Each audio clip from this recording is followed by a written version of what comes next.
dated. Excuse me. Happy birthday. Hello. Oh, Going to open up the Zoning Board of Appeals meeting I'll give for you one. I spoke at the Thursday, April meeting. I 7th. want everybody to have one. 2016. Could we have a roll call? Give them to everybody. John Glenn. Stuart Slingo. Ryan Canty. Roger Dubois. Second. Can we have the stand pledge of allegiance?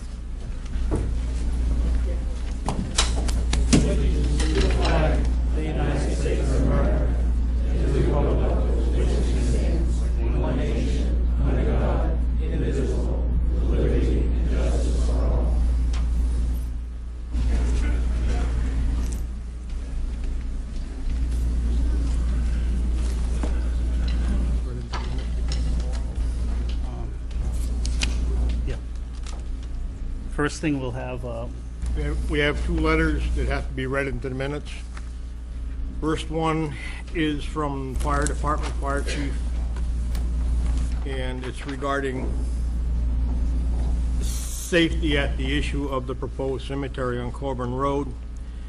It says the following response was, the only comments the fire department would have is to make sure the roads are wide enough for an ambulance. There would be no fire apparatus going down there other than the fire department has no comment. Other than that, the fire department has no comment or position on this project, and that's from Chief Dean Kokonowski. And we have a letter from Dan Guyon, Highway Superintendent. It says, regard proposed cemetery on Coburn Road. As a superintendent of the highway department, I have a concern of what will be an increased traffic flow to and from the cemetery if allowed. The area of the entrance/exit is located near a hill and a roadway that will obstruct the view for cars traveling in and around the cemetery, as well as vehicles traveling down Coburn Road passing by the cemetery entrance. This could very well lead to a serious accident. If this cemetery or any other development in the future, such as a subdivision, is allowed at this address, I would like to see the site plan review requirements for the developer include the hill to be taken down, the road widened to 24 feet, it's only 15 feet at the top of the hill, and resurfaced to the intersection of Ramshorn Road. In addition, the telephone poles would have to be moved back accordingly. Lawns and driveways would also have to be adjusted to match the new roadway. And that's from Daniel Guyon, Highway Superintendent, and that's dated 2/22/16. okay. As far Mr. as, Chairman, the review committee, the only issue we have with the plan is there's no sign on the property. It doesn't show us there's a sign on the property.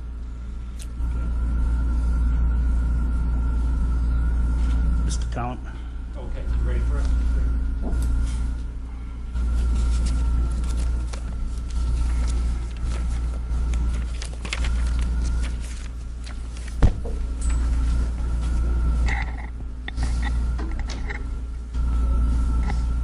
Talent.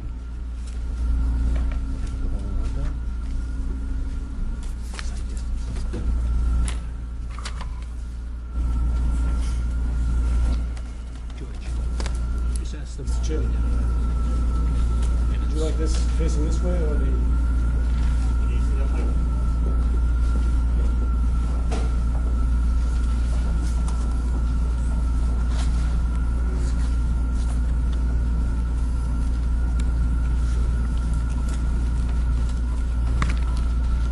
Mr. Talaman, could you have everybody on the at the seats state their name for the record? Sure. Introduce ourselves. Jason Tallerman, attorney for the applicant. Good evening. My name is James DeVellis, a professional civil engineer with DeVellis Zareen.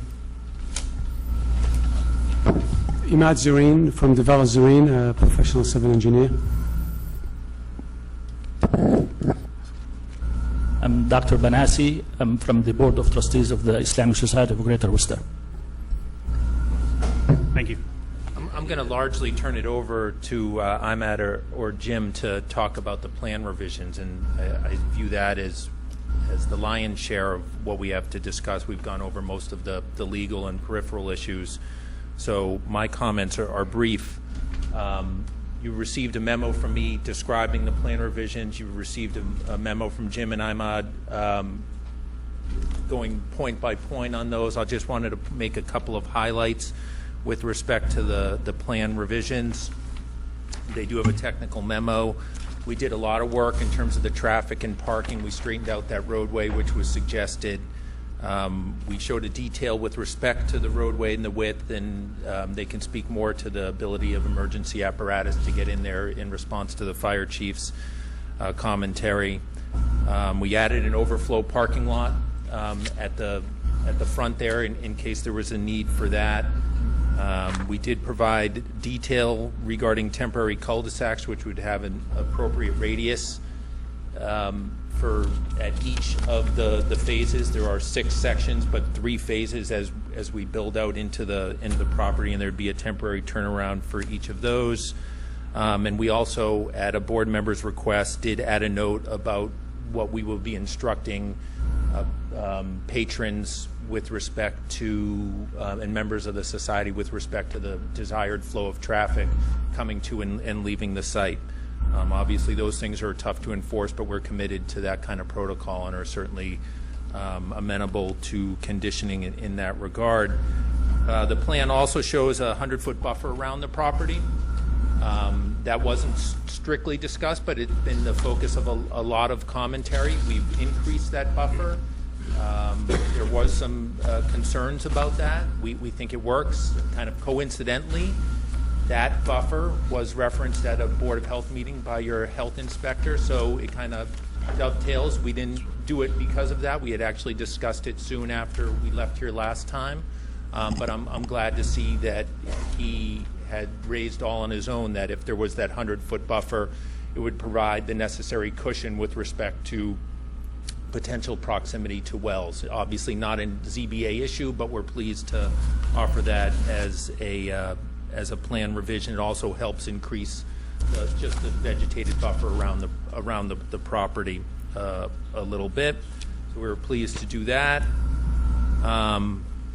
We also wanted to make a proposal, and we discussed this at some length. As you can see, there are 6 sections within the project.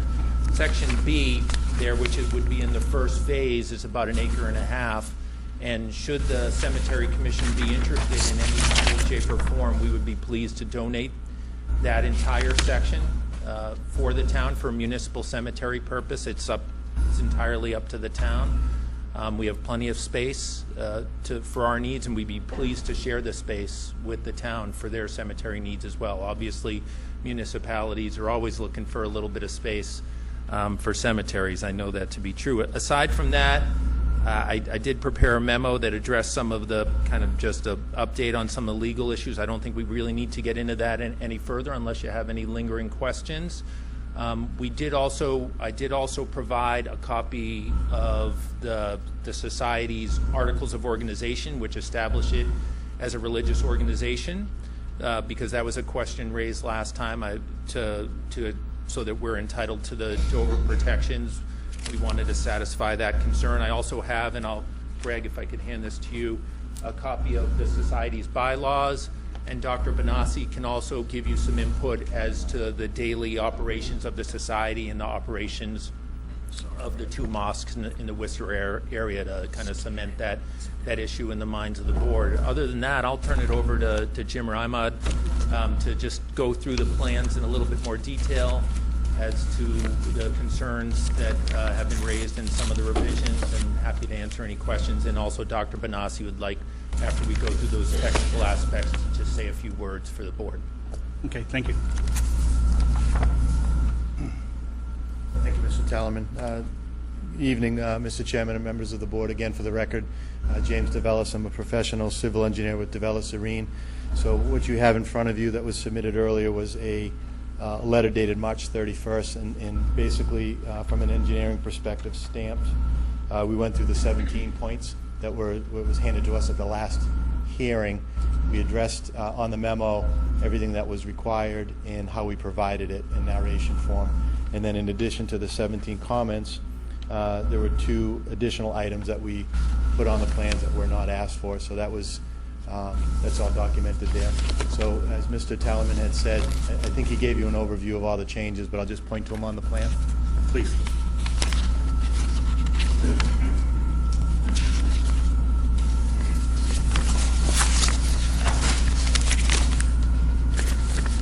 Might be easier if the microphone's over here. So again, this is the 50-acre parcel around here. The 25 acres or so is left as is. This is all wooded. The green lines here represent the wetlands. So the area of disturbance or the potential eventual disturbance for the cemetery is in this area. So the first thing that we put on there, you see A, B, C, D, E, and F. Those are the potential phases. And as you go in, the first phase here, there's shown a cul-de-sac. So that cul-de-sac would be built first to encompass A and B. A would be the cemetery for the applicant, and B would be the municipal donation. That's about 1.5 acres, labeled B. And then subsequently, as it fills down the years to come, would be C, D, and then E and F, each with a cul-de-sac. The other changes that we did is we put some additional landscaping here. We initially had the road here as shown, then we switched it with an S-curve and put landscaping, and then at the conclusion of the last meeting was several discussions of straightening it back out. So the road that you see there is actually at the top of the hill, no longer at the lower portion. So the highest portion of the road in front of the site is where we're proposing to come in, and it's a straight drive in and wide enough for 2 cars to pass. There's same shoulders that were there last time. In addition, even though the plan is as people come in, they would park on the shoulder of the road and still have access to go back and forth, we did add an additional parking area here. So if there is a need for that, people would park here and then walk up. The other things that we have on the plan, we've added some additional detailing for the subgrade, the binder course, the wearing course. You have the lotting layout for the individual cemeteries detailed on there, and a lot of supplementary notes about fencing and things that were brought up in those 17 points. The emergency vehicle access, the ability of the road to handle. Yeah, the cul-de-sacs have all been designed in phases to provide for a fire emergency vehicle to turn around without having to do a 3-point turn. It's wide enough for, again, both passages and an emergency vehicle to come. So I hadn't seen the fire chief's comments before tonight, but I know that it is accommodated on the plans already. Okay. Mr. Chairman, and Mr. DeVellis could address it a little too. Just by way of an update, we continue to work with the Board of Health. We had a site visit, very productive. We're going to be working on some grading plans. We did some test pits. It's obviously not a zoning board issue, but we continue to make progress and work towards satisfying whatever their questions are, and it's an ongoing process that we're engaged in with them. If there's any questions, I'd be happy to answer it, or I can turn it back to the board. Through the chair, could you just restate what the acreage is in each of the phases, please? Okay. Do we have that listed on?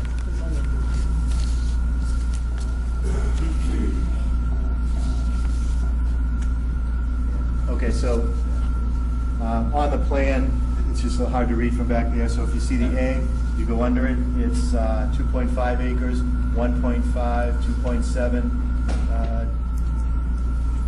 2.9, 2.8, and 2.4. So the total acreage, I'm sorry, Mr. Chairman, we couldn't hear. What's the total acreage to be used for burial plots? About 15 or 16 acres. Okay. Rough, add up the decimal points. A little reduced from the original. Originally, we had been, before we came with the bigger buffers and had a big, more of a road detail and some of the screening, it was as much as 25, so it's slightly reduced. And then lastly, as Mr. Talaman had said, around the site, there's actual labels. So if you look up here, that's 100 feet, that's 100 feet, all around the perimeter where the property line is. And then down here, it changes to, I think it was 800 feet, and that's fully wooded. Is there any more questions from the board members? I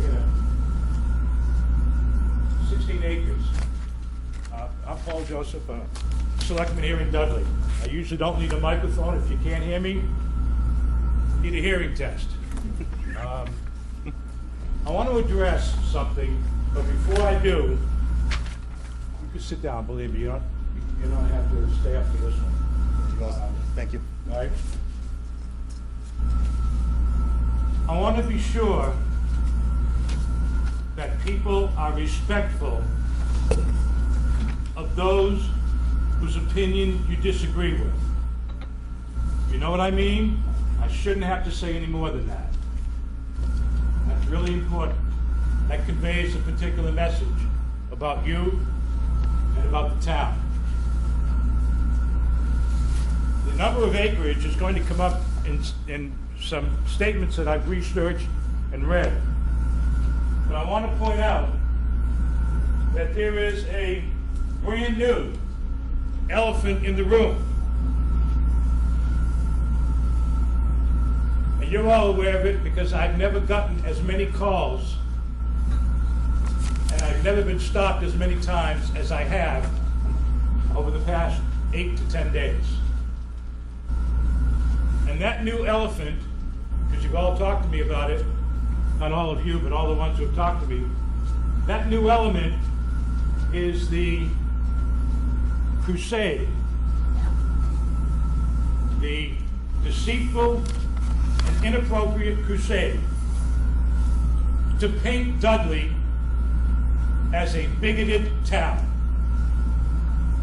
It's wrong, it's unfair. In my opinion, thankfully I'm not a lawyer, it's slanderous, and it has opened us up to ridicule, and it's an effort to force us to do something that somebody else wants us to do. I ask you to be patient, and I ask you for some leeway, a little bit of latitude, Mr. Chairman.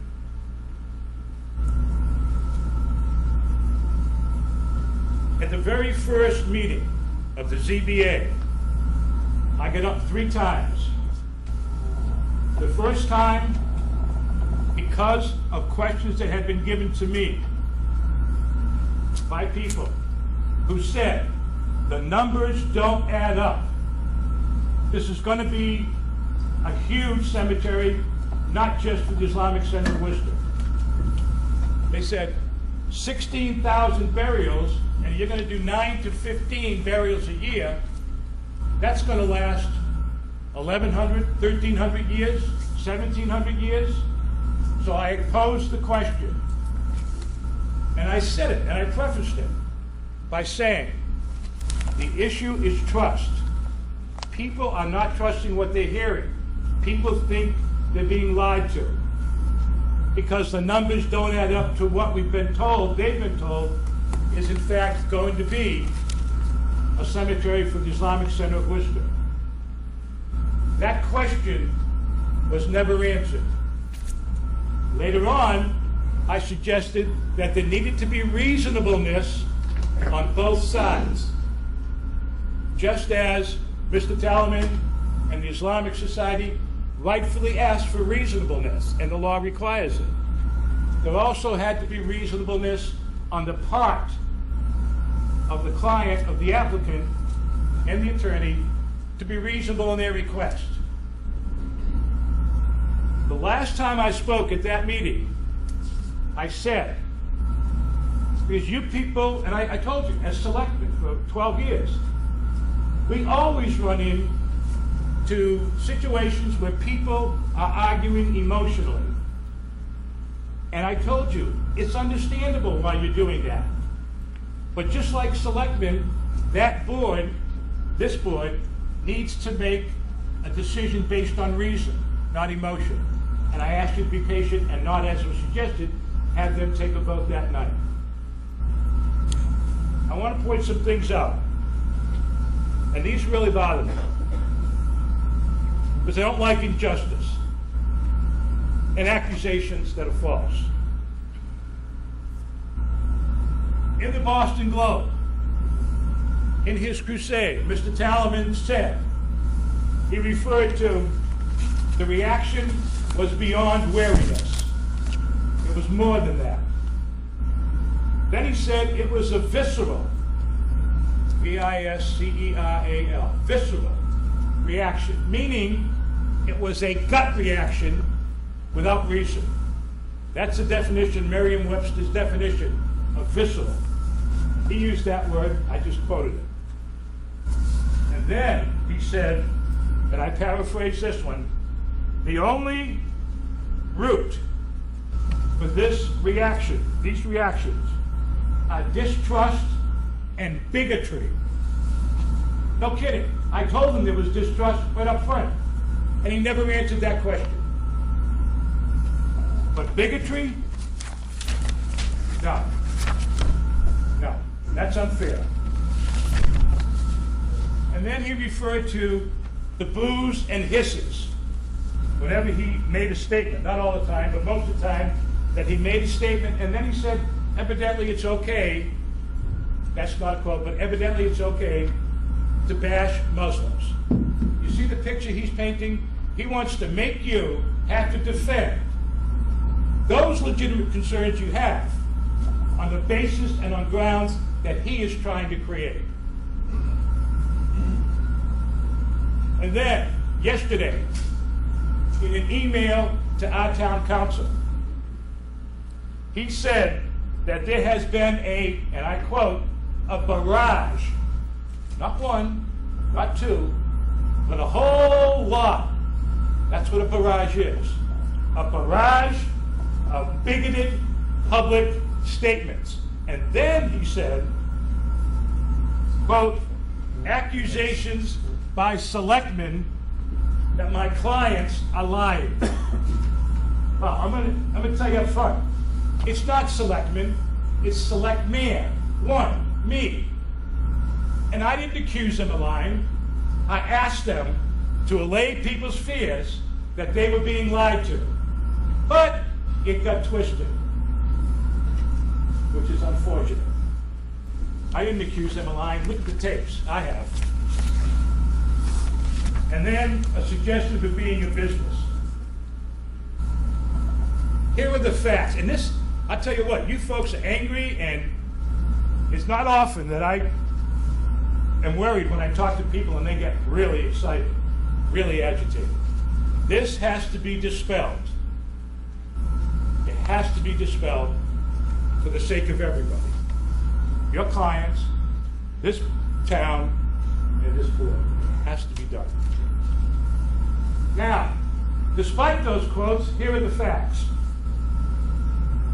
Number one, I didn't accuse him of lying. Two, I asked questions. I tried to be reasonable. Mr. Tallerman even said, in pointing to me, that he knew I was trying to be fair. He had had good conversations. Nothing has changed that. I still believe we need to be fair and do the right thing. But, not at the point of a gun. When he comes in, the very first meeting, and says, in a very bullying way, although he'll say it's a matter of fact, when he comes in and says, here's the law, here's what they want, you have no choice. Remember that? Okay? Does he think that we're now going to take him out to have lunch somewhere? Does he think we're going to be friends? It was his intent to make it clear this is going to happen. Nobody, from the time you're a child, and certainly not as taxpaying adults, do you want to hear someone walk up to you and say, you have no choice. Well said. Right? I'll tell you what, in 12 years, I've never written a note for a damn meeting. I speak off the cuff. But I got so worked up about this over the last few days, which might be what you wanted. Right? I got so worked up that I had to write down my notes so I could have some semblance of order.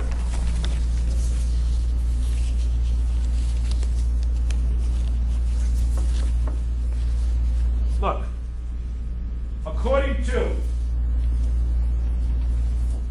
bear with me, according to the National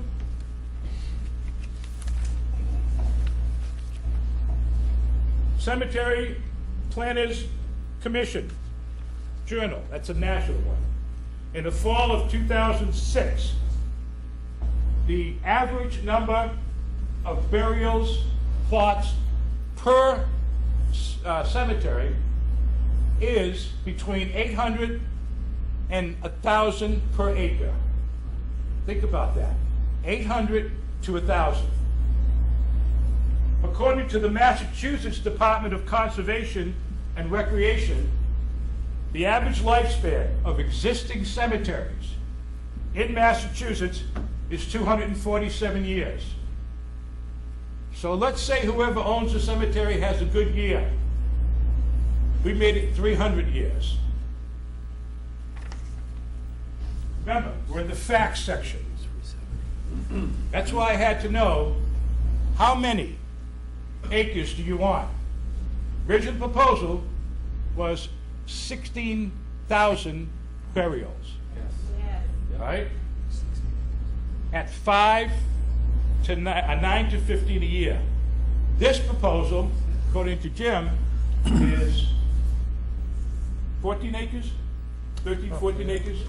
Rough, 13.9, sir. 13.9 acres. At the accepted standard, even if we go to the high amount, that's 13,900 burial plots. Sir. I tried to do some math, and not on my fingers and toes, but with a calculator, earlier today. And here's what I know. The first proposal, 16 acres of the 55 was going to be used. 16,000 burials. The second proposal, I was told was 12, it's actually 13.9. 13,900 burials. Originally, the society only asked their realtor to find 5 to 10 acres. Originally. If you had 5 to 10 acres with the number of burials that they told us they were going to do per year, that means for the 300-year life of a cemetery, they would need between 2,700 and 4,500 burials. 300 years. 5 acres would give them between 4,000 and 5,000 burials. Pretty close, huh? 300 years. 10 acres. Twice that, 600 years. Now, they've scaled it down from 16 acres to 13.9. As far as business goes, let me ask this question. Is the Islamic Society currently advertising burial plots for sale in its new cemetery on its website? I'll be happy to answer that when I have a chance to respond. Could you? Oh, I need it now. Could you say yes or no? Okay, the answer is yes. No, the answer is no. Yeah, sir. no, because I've been on the website and I've seen it out. No. This is lying, sir. This is not lying. No, it's on the website. Mr. Chairman, can I answer when we finish? By all means, sure. I saw it on the website. But, you know, I was told that. I didn't believe it. I went on there and I saw it. All right? That they're on sale. No price is listed, but they're on sale. Okay? If I can't remember the rest of this, something's wrong with me.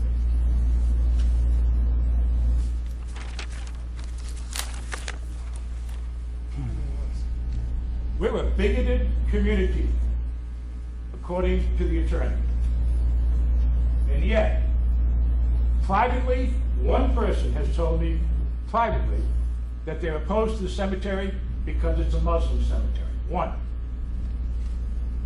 Minuscule percentage. One person got up here. One. And there have been hundreds. No, that's not true. There's been over 100 people that have spoken at these hearings. One person got up and said, do I have to listen to crazy music? Now, if you want to say that, because that's what Attorney Talaman quoted in the Globe. Of all the things that were said, of all the people who said, I don't object to it on religious basis, he picks the one that says crazy music, which isn't necessarily bigoted as much as it is a statement out of ignorance of the Muslim faith. Look, I'm going to go to the bottom. I'm up for re-election. I may not win. I don't care. But I'm going to say the truth. Every faith has a right to bury its people. Every single faith. Even atheists have a right to be buried. All right? Remember that. One of the reasons that people are so concerned about property values is they're worried that this cemetery is going to look like Enfield, which was a pigsty. It was an insult to the people who are buried there. But the Islamic Society has already said they're willing to be cooperative. One, we'll use coffins. Two, we'll use concrete chambers, vaults. They've said that. No hesitation. They also said, we'll make it an attractive place that'll be landscaped. They've said that. So those of you who have your questions answered about various things, like property values, need to take that in consideration.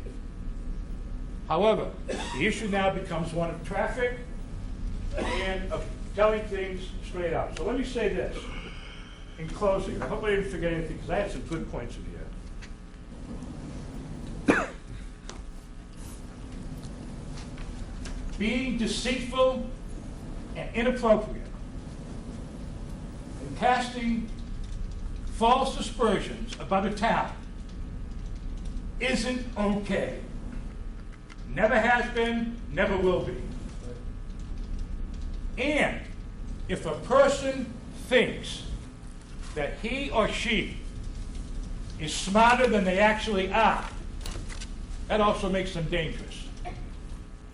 And finally, Mr. Talaman, in my opinion, as a resident of the town of Dudley that you have called bigoted, you owe this town a public written apology.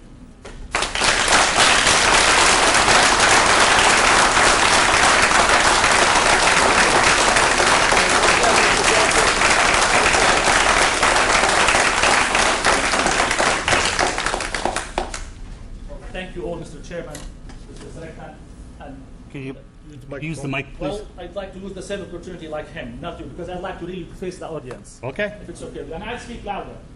And I do have an accent. I apologize for that. So what's your name? My name is Amjad Banassi, What's your name now? Bahnassi.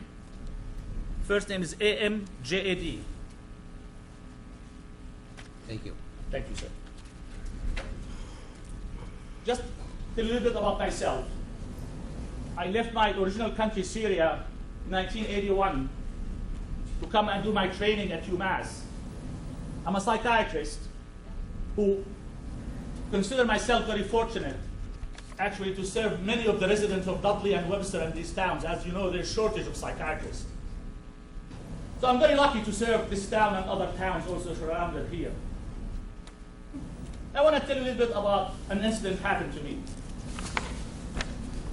In June of 2004, 2 weeks after my 18-year-old son graduated from St. John's School in Shrewsbury, my son complained of some headache on a Monday evening.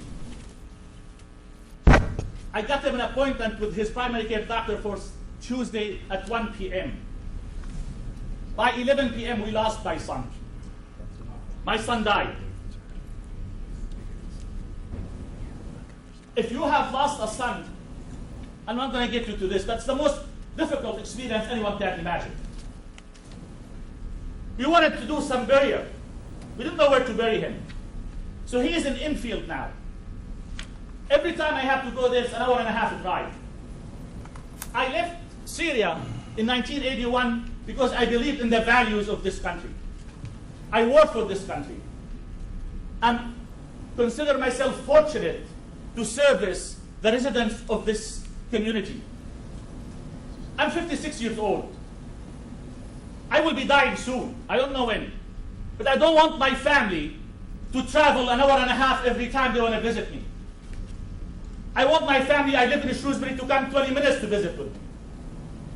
I work so hard to make community and work family.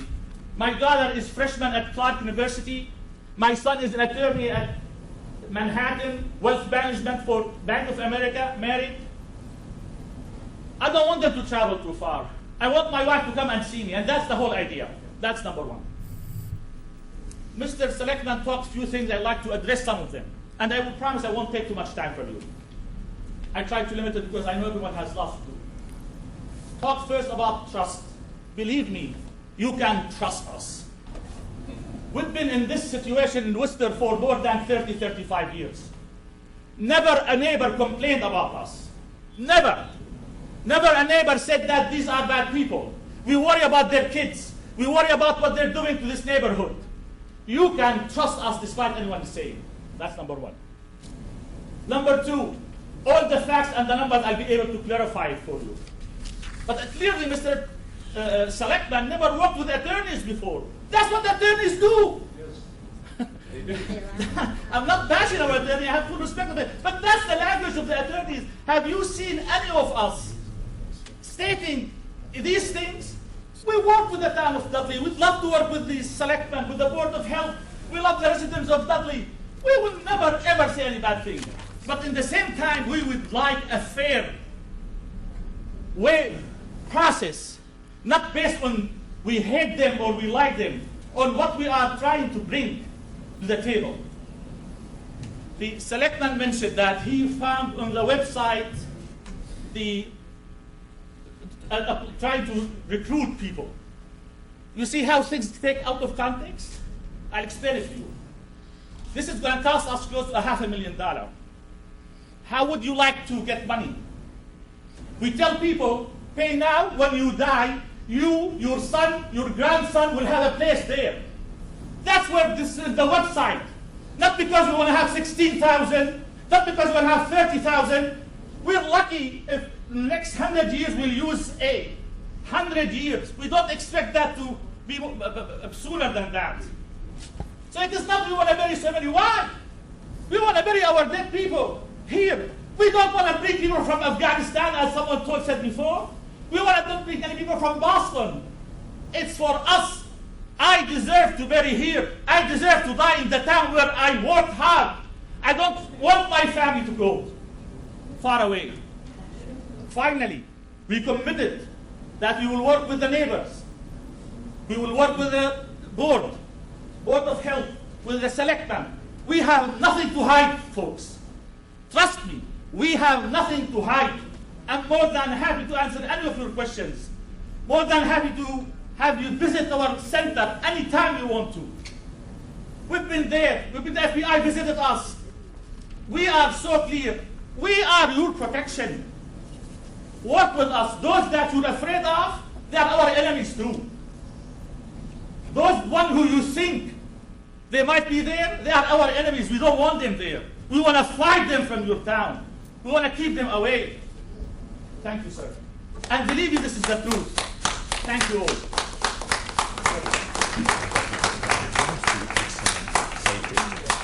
I just want to try to clarify this. Yeah. You're still talking about on a 55-acre parcel,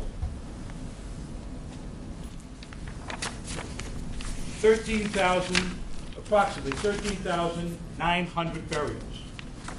Enough to last over 1,000 years, well over 1,000 years. So I'm going to ask you straight up, if you can give an answer tonight, please give it. If you can't, just say you can't. Why? There's not a hell of a big difference between the first proposal and this one, outside of meeting some questions in terms of size. Why not scale it back to honestly what you need for 300 years, which is 5, 6, 7 acres. 7 acres is twice what you need, right, for 300 years. Why not scale it back and don't give us a lousy 1.1 acres. Help us protect the wells we drill, because down the road with charcoal filtering, that water, according to the water department, can be used for drinking water. We have, despite what Tom Purcell said at the Board of Health meeting, All right? That's the only source we've explored. That would not create any problems with anybody's fears about wells. You're already using caskets and vaults, all right? And take the rest of the land that you're not going to need and give it to the town. If we can't work that out, sell it to us, cheap. Can I answer? Well, we're trying to make a project for our generation, next generation, and the generation after the generation after. We are here to serve the community. Now, you're talking about 300 years. If we can have an agreement that you're granted us for 300 years, and then after that it's renewable, perfectly fine. We have no problem with that. But we don't want our great-grandchildren to come and curse us saying, look what you have done because of a meeting, you wanted to satisfy someone. You deprived us from this land. This land, you paid for it, and it belongs to you and to your community. So if we can work something that, yeah, give us enough for 300 years, and then that's all what we need now, and then the rest can come later, the town will commit to that. We have no problem with that. Yeah, please understand. We are really not trying to have any more than what we need. We have no intention. I'll give you some background where this comes from. There was a piece of land in Walpole, Mass. We were approached. Investor said, this will come a regional one, and it was the land for like $800,000 or $1 million. We said, this is crazy. Why do I have to drive to Walpole to bury my dead, and it will cost me far much less in surrounding Worcester? I want to stay in Worcester. I don't want my wife and children to go to Walpole. Far more expensive. I want to stay in Worcester County. And that's where the whole idea. So he's been looking for a piece of land for ages. First one we saw in Douglas. Wet water, did not work out, wetland. So we said, this is the land. We found that to be suitable. We have no intention of using that many barriers. We have no intention of using graveyards. We really average 10 to 15 a year. That's true answer. Thank you, sir. Thank you. Please trust us, please. Thank you, Mr. Chairman. I appreciate everything that was said back and forth. I want to bring it back to a level of things that I do understand. And I'm sure we could have spent hours going back on what was said and the bigotry. And as I said from the very first meeting, I'm a professional civil engineer. I understand grading, drainage, layout, and setbacks, and everything that the zoning board has the purview of. So one thing that I actually wanted to agree with Mr. Chairman of the Selectmen. I'm sorry, who are you? The other guy that just spoke. Our numbers are not different, the 800 to 1,000 per acre. The difference is when we subtract the roadways and the pathways, which we've done, we're left with 6 different parcels that is outside of the acreage number. Okay? When we started this project, we had 50 acres. Divide that by 2 general numbers, because that's about what's left over after you take out the wetlands. You get 25 acres. Someone had asked us, how many grave sites can you fit in there? So we used that general math and came up with about 16,000. I explained at the first meeting was we can go in with a small cul-de-sac, but the question's going to come up, what are you going to do with the rest of the land? I didn't want anyone to think that we were going to come in and sneak in more grave sites, so we showed everything, because the question was, how many can you fit? 16,000 based on 25 acres from the same rule of thumb. Since the first meeting, if you look at the zoning, we don't have setbacks, so to speak. Now we have 100 feet around the perimeter, which makes the acreage smaller. We have 600 feet of the entire length, which is half of the property, that even if we wanted to do something with that land, we can't, because it's under the jurisdiction of the Department of Environmental Protection. So there's absolutely nothing that can be done with that. It's fully wooded, it's wetlands, it stays as it is. The 6 parcels that are left, exclusive of the roads, if you look at parcel A and you do the math in the detail that we showed on the plan, should you bury somebody, it's 9 feet by 3.5 feet. No matter how big you are or small you are, that's the plot. Do the math, you get about, was it about 3,000 in that parcel A. Petty little acreage that we're talked about of giving to the town, you get about another 1,000 lots in there. Doesn't do us any good to give it away, doesn't do us any good to keep it. We thought it was a good gesture. If the town does not want it, it stays open. If the town wants it, you're welcome to it. But it's a buildable lot. It's got value to it. All right? It's So 12.4, not 13.9, because of that 1.5 that you said you donate to the town. yeah, I added up all the numbers from that plan, A, B, C, D, E, F, and it comes out to 13.9. So do the math of the 8 to 1,000.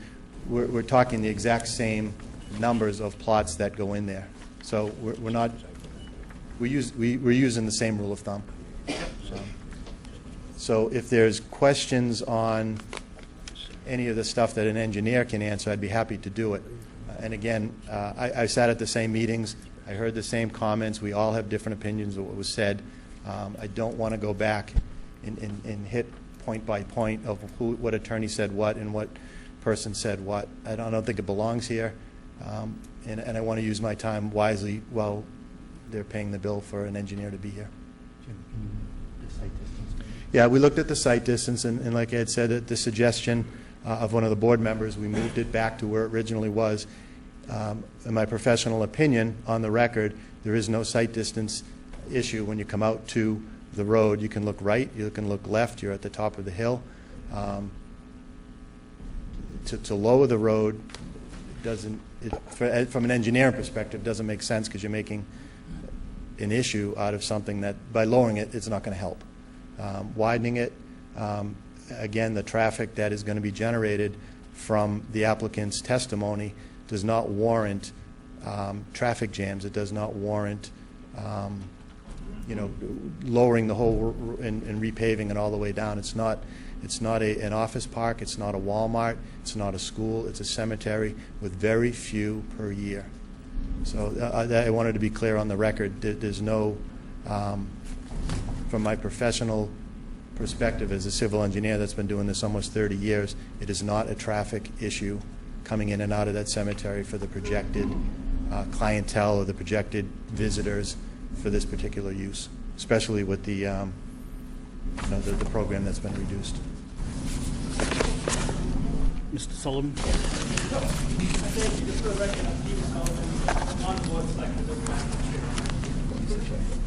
I don't want to go back either. Gentlemen made a comment at the first meeting. Here you go. Made a comment about being, he didn't say it was in Foxborough, but he was surprised and appalled at the way Dudley acted. Before I was on the select board, I was on the planning board, some of you may know that. I know Chairman Slingo does. And you say trust you have to trust us. When I was on the planning board, we had, and Attorney Brackett knows, we had subdivision approval that was much, much more confrontational than this. Our elected goal, the gentlemen are appointed, is to do what's right for the town. We're going to try to give a thorough, comprehensive vetting process. And although all folks can't make the paper, I know some of the folks from the Islamic Society, I caught them in the hallway outside, and I stuck my hand out, and I shook the hand of a few of them, and I said, good luck with the process. As a selectman, as a resident, I want to make sure the process is followed. And at the end, whatever we have is agreeable. Everyone can sit down, shake a hand like Paul did with the gentleman from the board, and we can move forward. I think the ZBA is doing a great job. We appreciate you folks coming back. It's nice to see a plan that seems to be thorough. The first plan was not like this. So as a selectman, I just want to see the process followed, and we get to the end of the road. Whatever we get, we get. Thank you, Mr. Chairman. Thank you. There was the issue of the sign. Could you, Mr. Dubois, could you address Yeah, that? are you going to put a sign on that property? On the site plan, there is no sign. I'm assuming that we would put a sign. It's really up to you. Well, What we wanted to make sure was that if you felt it was important to the town, we would do it. But we also wanted to balance that with being as unobtrusive as possible. There was an interest in screening and an interest in landscaping and making it look as much like the natural landscape as possible and retaining some of the features of the land. If the board would like a sign there, we would be happy to provide one with and adhere to limitations as to either what's under your zoning or any other smaller limitations or placards that sizes, materials, whatever that you care to have. We're ambivalent about whether there's a sign or not. We don't want to be offensive. excuse me. Let's try to be offensive. Your memo that you sent us said that you're going to get your people to come down the Oxford Dudley Road, down Ramson Road, onto Corbin Road by signage. So this leads me to believe that when they get down on Corbin Road, they gotta have a place to go. They gotta know where they're going, or they'll be going in people's driveways. Again, if the board feels for traffic management purposes that it would be worthwhile to have some signage at the entrance, we're all for it. We're just trying to balance it with the goals that we have to make this as unobtrusive as possible. We can go either way with it. We can.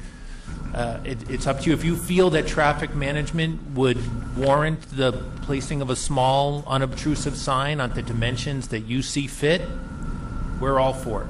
Well, I think for the first couple of years anyway, because you're going to leave people in a lurch. They're going to get down Corbin Road, and they're going to start driving up and down, up and down. That makes perfect sense to us. Again, we leave it in your hands. It's a balancing act between making the site seem like a continuously wooded and site on the periphery and an open field on the interior as possible, whatever the board sees fit. We defer to that, and you guys could pick the materials, the size, whatever you like. You could have us come back in an administrative fashion and approve a design if you like, too, after the issuance of a permit. That would be fine, too.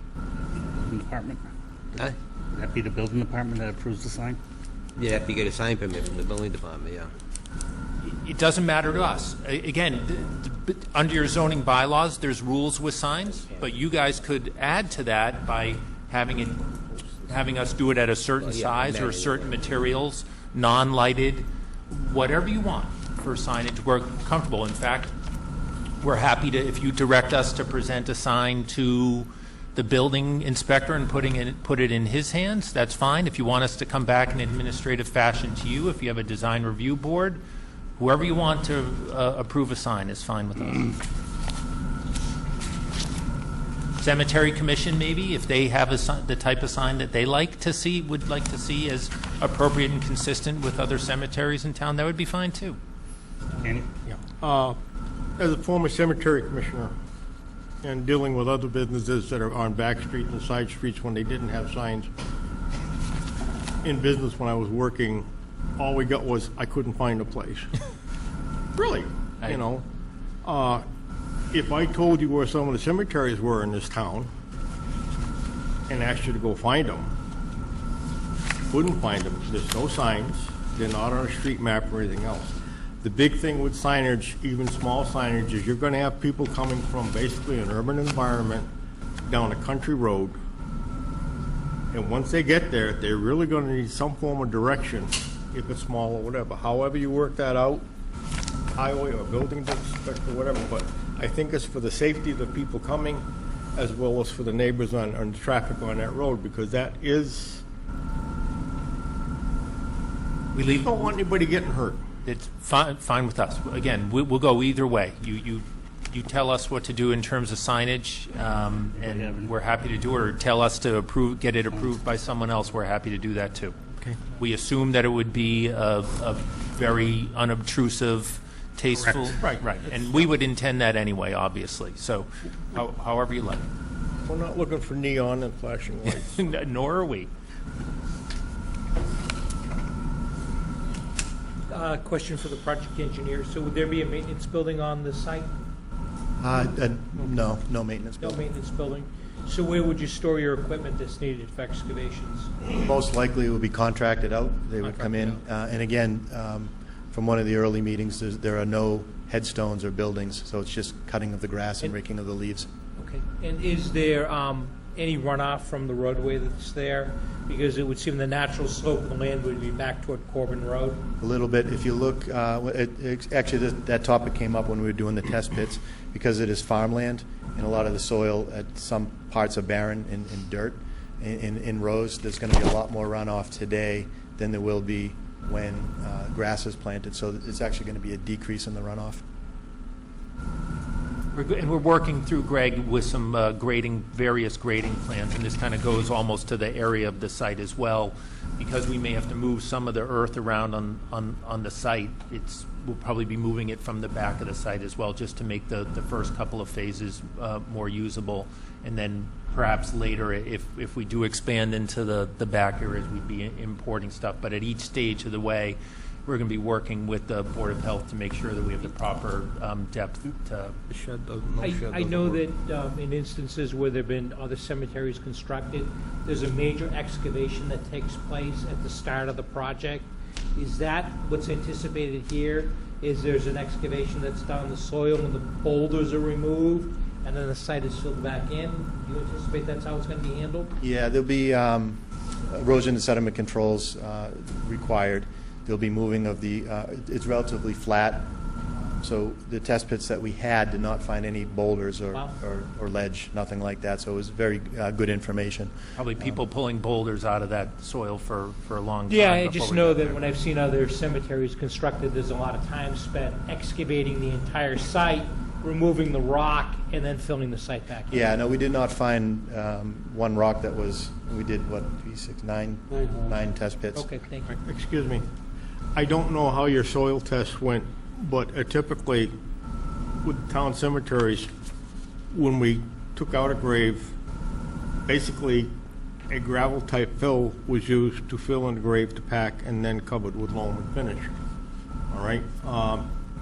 So there was always a small pile of gravel somewhere on site for the contractor to use to cover it. All right, after 12 years, I really think you might want to consider in the footprint of that plan someplace, a shed. Every cemetery in town has a shed, and you're going to find yourself in a situation where all of a sudden you might want to put something there, and you're going to need a shed. Okay, it's a good recommendation. It doesn't have to be big, but sometimes just for hand tools or things that you need in relation to the maintenance of the cemetery, putting in markers, so forth, so on. Okay, well, good point. Mr. Brackett. Yes.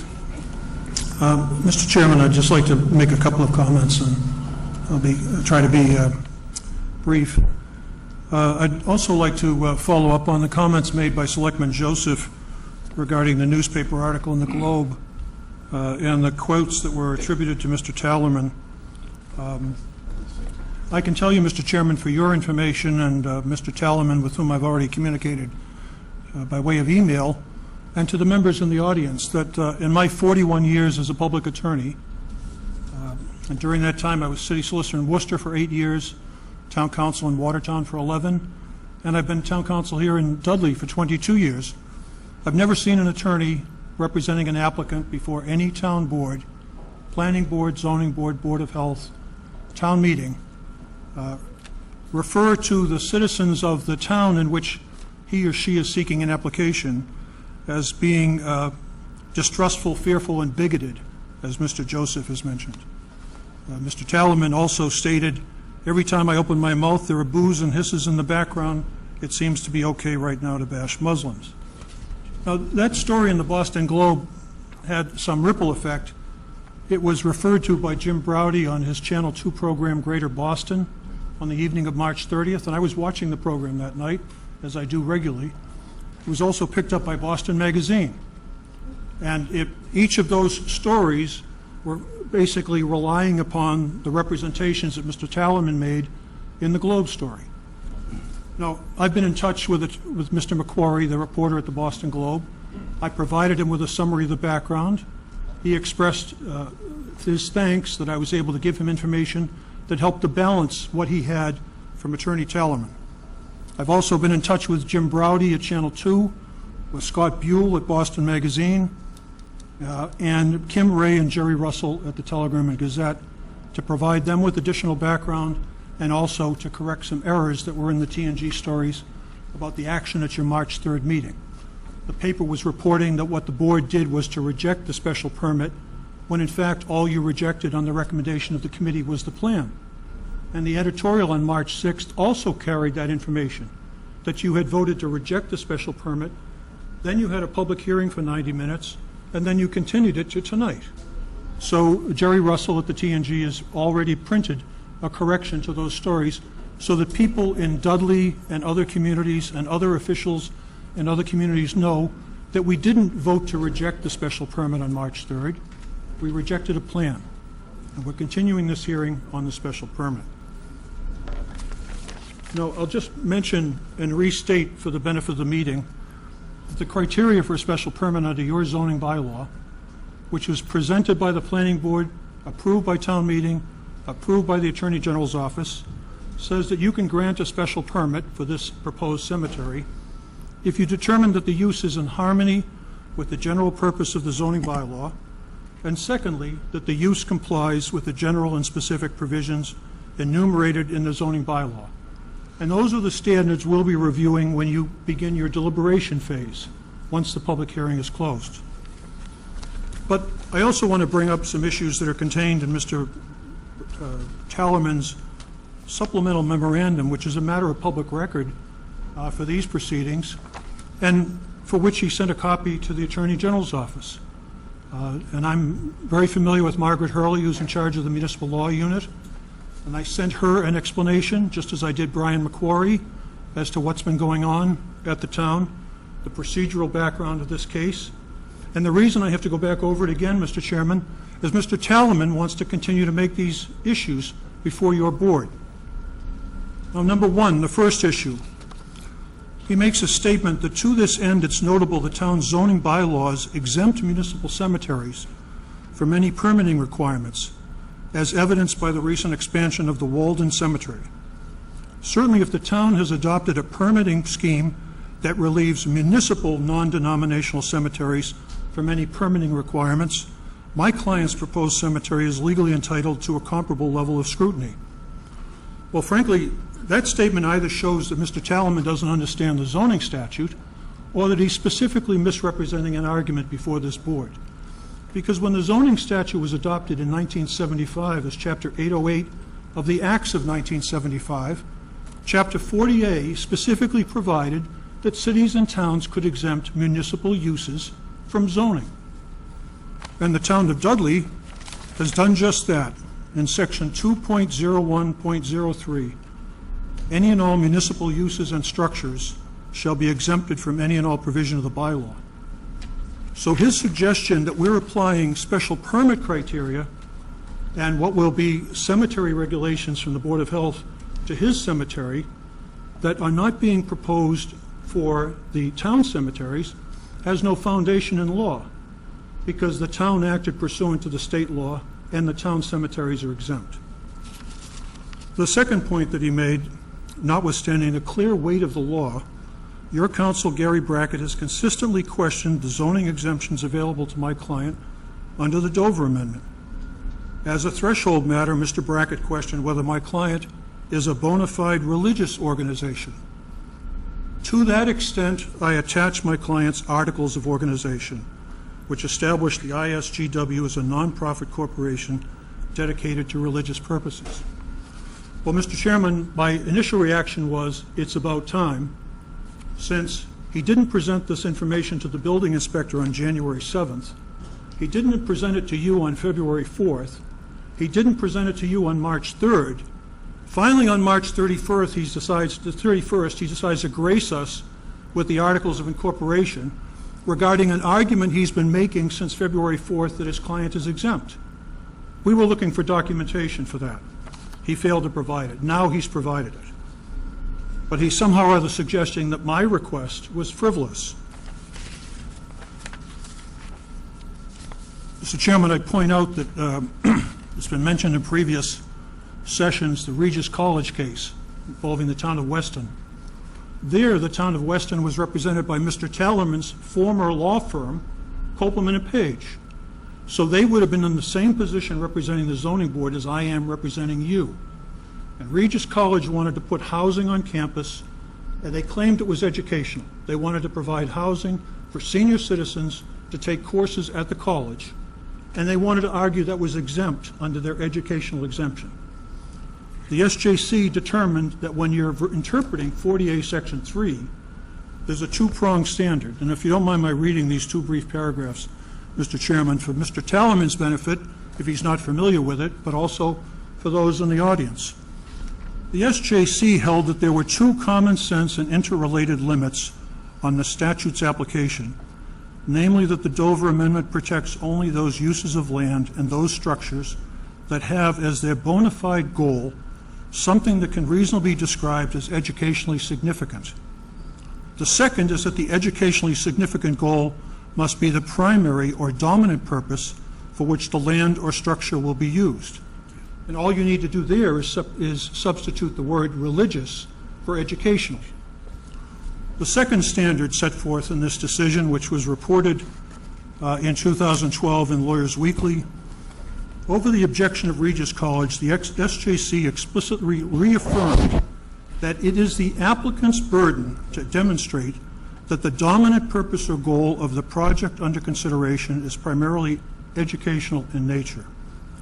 The SJC acknowledged that this requirement is intended to prevent a party seeking Dover Amendment protection from engrafting an educational component onto an otherwise non-exempt project in order to take advantage of the statute's favorable treatment.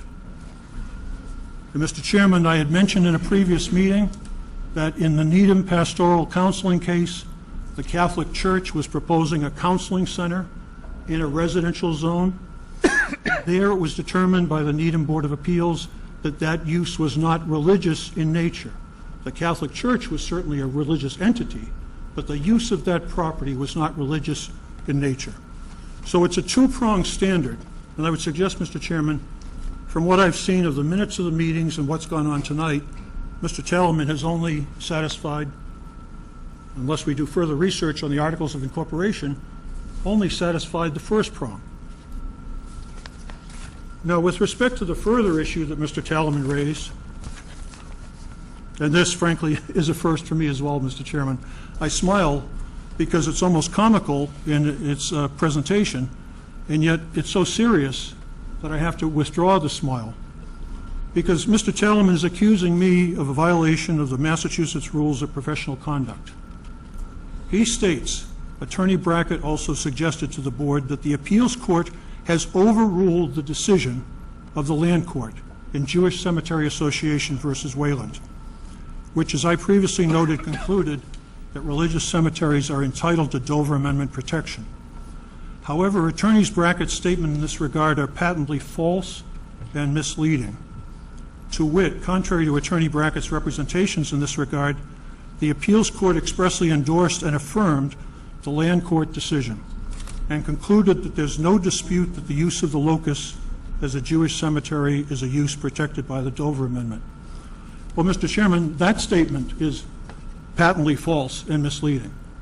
But since Mr. Talaman took the pleasure of sending a copy of this to the Attorney General's office, I feel I need to address this because I'm your attorney. I've been serving this board for 22 years, and I've never had someone sitting at that table make this kind of accusation.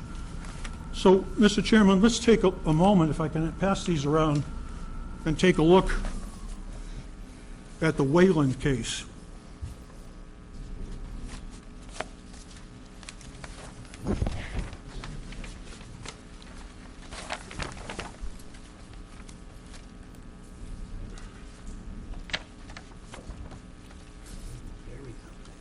Now, I'll mention again, Mr. Chairman, that one of the resources that I use for my research is this handbook on Massachusetts land use and planning law written by Mark Bobrowski, Mr. Talaman's partner.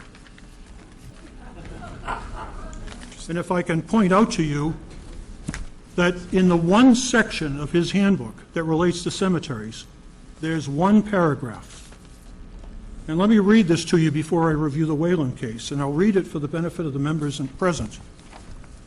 Cemeteries are regulated by Mass General Law, Chapter 114, Section 34, which provides that no land shall be used for burial unless by permission of the mayor or alderman of the city in which the same lies. But no such permission shall be given until the location of the lands intended for such use has been approved in writing by the Board of Health. Cemeteries may also be properly regulated by zoning, ordinance, or bylaw. And we have a special permit regarding cemeteries. In Foster versus Mayor of Beverly, abutters to a proposed cemetery challenged the city's permission to commence a cemetery where the zoning ordinance did not specifically authorize use of the land in question for such purposes. The court held that Chapter 114 does not exempt application of the zoning ordinance to the use, because the Zoning Enabling Act contemplated regulation for other objectives. Now, this statement is rather telling, Mr. Chairman. A cemetery is not considered a use accessory to a religious institution. Now, Mr. Chairman, I've reviewed the supplement to this handbook, 2015. The Wayland case was 2014 in the appeals court, 2010 in the land court. There's no mention of the Wayland case regarding cemeteries in this handbook. But if we look at the decision, when I represented to you that the appeals court overturned the land court, if you look at this memorandum order pursuant to Rule 1.28,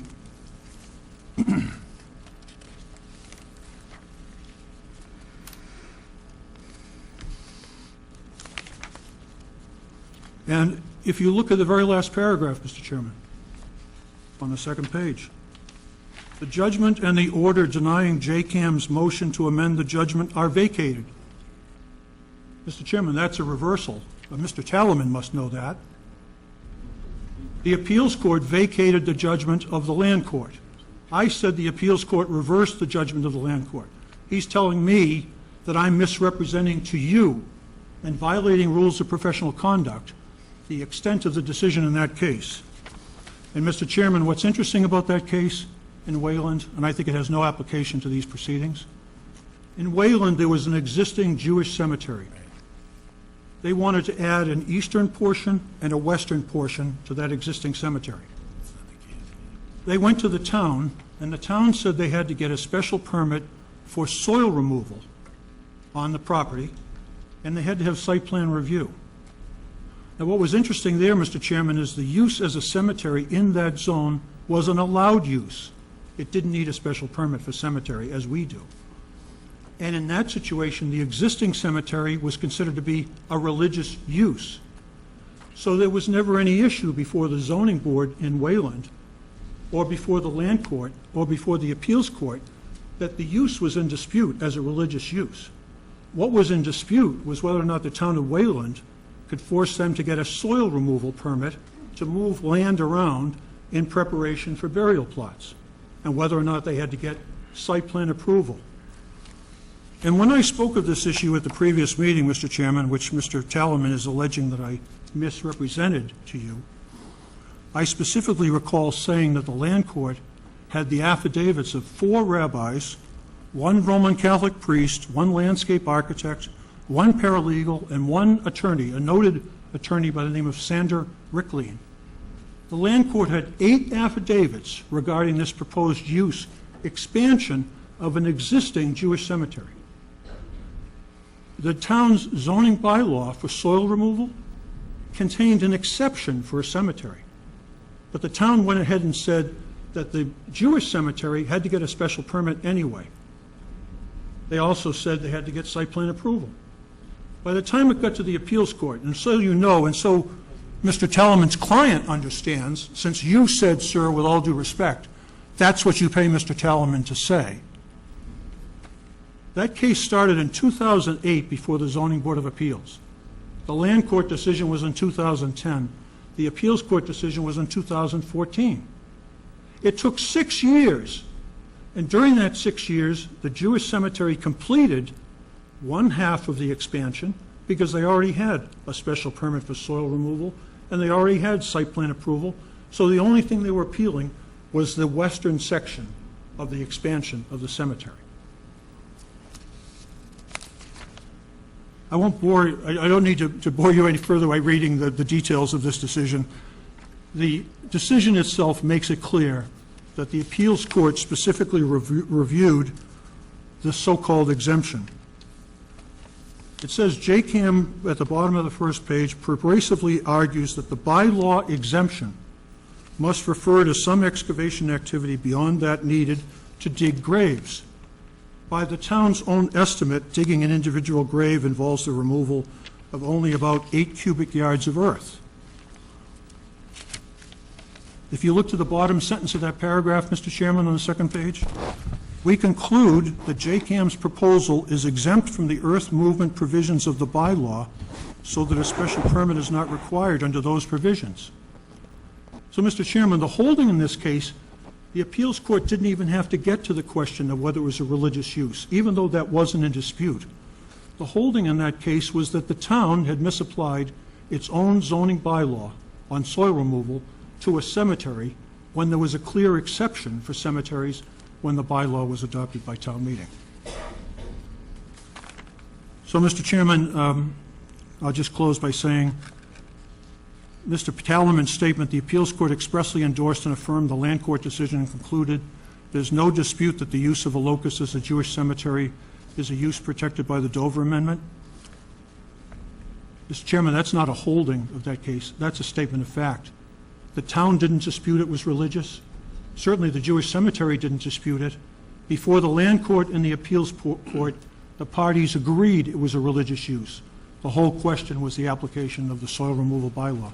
The site plan bylaw had been changed during that 4 years of the appeal so that the building inspector could do site plan removal. It didn't have to go to the zoning board.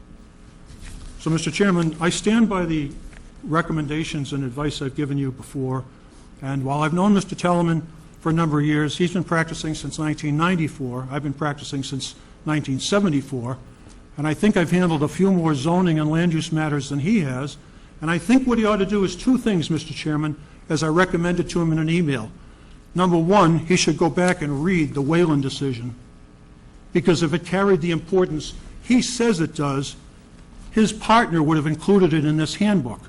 And secondly, I suggest if he has a copy of the handbook handy, he should review that as well. Thank you.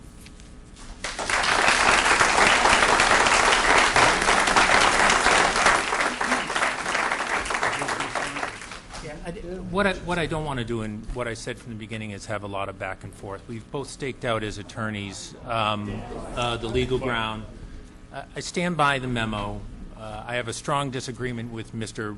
Brackett's reading of the law. I will point out two things very briefly, and that is that the last line of the appeals court and their judgment is declaring that JCAM's Western Cemetery proposal is for religious purpose in the context of General Laws, Chapter 48, Section 3, which is the Dover Amendment, and that the proposal is exempt. So I'm not going to back up, and the memos are clear. You've got two attorneys with competing positions. I stand by my position. I think it's the correct position. I think it's the correct application of the law. The other thing I wanted to point out with respect to the treating the municipal cemeteries, which are exempt, and a religious cemetery differently, that doesn't come up under the context of state law. It comes under the context of federal law. There's a federal statute, which I've cited to Mr. Brackett, and we don't have to go through it tonight because I don't think it's necessary for you to review to conclude that a special permit should issue to us. Under that statute, it states quite clearly, and that statute invokes the civil rights under the U.S. Constitution, says that the zoning law shall not treat religious uses less favorably than non-religious uses. It is not a place that we want to go. It is not a place that we've cited as a reason that you even have to get to in order to grant us approval. Whatever criteria, as you know, we've claimed that we're exempt. Altogether, we have decided to submit to a process that we don't even think is applicable under your bylaws. We've chosen to do so. We've made plan revisions. We've been happy to do so. We're happy to talk to you about signage, about donation of a portion of our property. We're going through a rigorous Board of Health process, which we have to go through under Chapter 114, and we will go through. Whatever criteria you choose to use is up to you. We believe that we're entitled to all the protections of the Dover Amendment. We also believe that even if you were to apply the more rigorous standards that we're exempt from, due to the operation of the Dover Amendment and federal law, that our proposal warrants an approval anyway. Again, no structures, proper parking, proper roadway, massive setbacks, All of the other conditions that might warrant the issuance of a special permit, we've satisfied as well. We've developed a plan, a thoughtful plan. We're working through our issues with the Board of Health. We will work through, if we have to even apply with the Conservation Commission, we'll work through issues with them. We think, though, that the evidentiary portion of the proceeding is at a close. You have a plan that's fully developed. You have our materials regarding our articles of organization and the religious use. Dr. Bonassi has talked to you about the religious purposes of the society, and he's happy to explain in further detail how the operations of the mosque. We gave you our corporate bylaws that describe further the religious purposes. We thank you for your efforts. We believe that you have everything you need to make a thoughtful decision. We'd respectfully request that the hearing close and that you move on towards the deliberation phase. To the engineer, did I hear you say you were going to move some land from the rear to the front for burial purposes? Not from me, no. I didn't say that. No. Did you say that? I was suggesting that we have, in order to work on the grading, we have enough material on site to do whatever grading is going to be necessary. It hasn't been determined yet. So you're going to do some grading on the site? There will have to be some grading with respect to some Board of Health issues. Very much the same way that I believe there was some grading the last time the Board of Health approved the Waldron Cemetery as well. Their approval by the Board of Health was conditioned on approval of a final grading plan to achieve that. Is that going to affect that plan? No, not at all. If you, well, just follow me for a minute. I don't know what you're going to be grading or what you're going to be doing, but if you're taking land off the back to bring it to the front, then those pieces in the back are not going to be burial sites. Not without the importation of other soil, perhaps. We haven't done full amount of testing all over the site. We're still working through that Board of Health process. We haven't, again, until we have that resolved with the Board of Health, we don't know how much grading, if any grading at all, is going to be required. We anticipate some regrading, whether it's via the materials on the site or imported material hasn't been determined yet. The perk test worked out pretty well. There'll likely have to be some material moved around to satisfy all the concerns of the Board of Health, not dissimilar from what's happened in the last time the town went through the same process. So it's not going to change this site at all? No. The initial grading will happen in phase 1. If we're going to do, potentially we have to raise the site. Right, but normally you would go to E and bring it up to A in order to use A. It leaves E not suitable for burial. This is what I'm getting at. Well, that's what we'd have to work out with the Board of Health. That's what you're going to do, right? That makes sense what you're saying. Right, and we'd work that out with the Board of Health. They would impose whatever restrictions they have I to. know, but on you're further. asking us to approve that whole thing for burial sites when it may not be all burial sites. Well, but again, that's a Board of Health issue. Well, I think it has something to do with us, too. I don't believe so.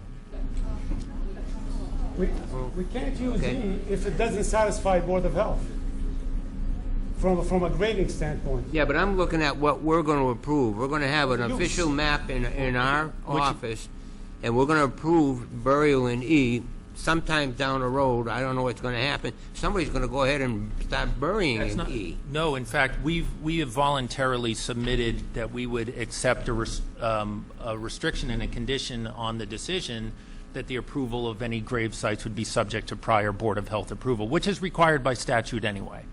So they manage that process. The filing with the Board of Health will be for phase 1 only. So the plans that the Board of Health will see, the testing we have done to date is only for phase 1. And then So you're asking us for a special permit for the whole site? On the zoning end. It's a use, yeah. And then we would have to keep going back to the Board of Health for each additional phase. Yes.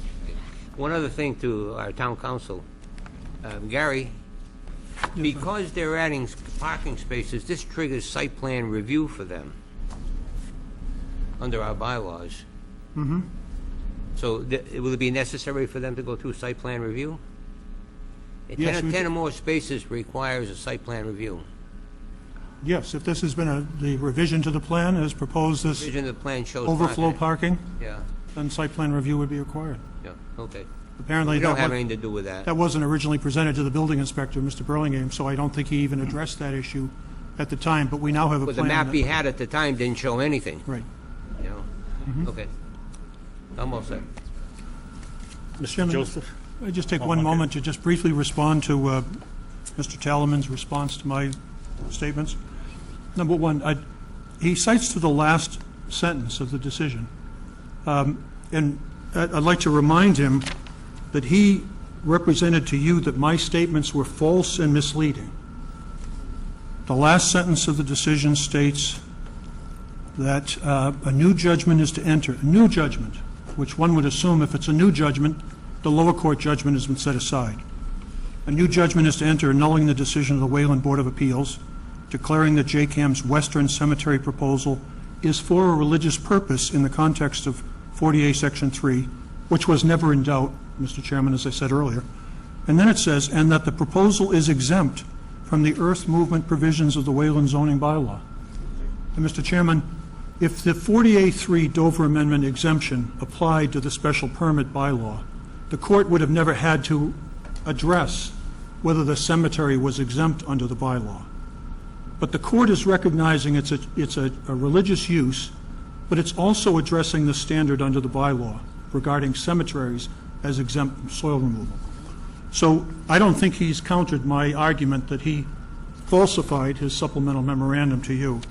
Secondly, he raised this issue of the federal law somehow or other because he claims there's some disparity between the municipal cemetery and the proposed cemetery here by the Muslim community. In fact, I reviewed the cases in Massachusetts that we've been looking at, the Needham Pastoral Counseling, Regis College case, Wayland, Bible Speaks versus the town of Lenox. There's no mention in there of the federal law whatsoever. I just think he's trying to drag out this issue. I've reviewed the federal law. I don't think it applies at all. So I'm just suggesting that this is one more attempt by him to try to bring out something, rattle the chain a little bit, thinking we're going to go diving for cover when that's not going to happen, obviously. So thank you.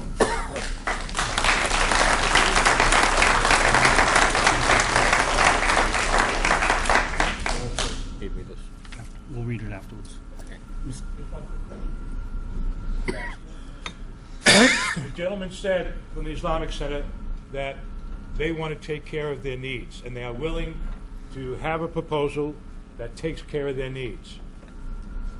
13.9 acres. 12.4. What is it? 12.4. 12,400 is more than what you need. So my question is, will the Islamic Center continue and negotiate in good faith to meet your needs and not to stay with such an outrageous request? Make us a proposal. Okay.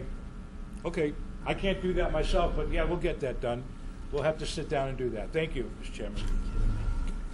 Before I open this up to the public, please understand that unless you have something new that hasn't been said the last two meetings, because we have it all on tape and everything else, I don't want to hear it. We don't need to hear it.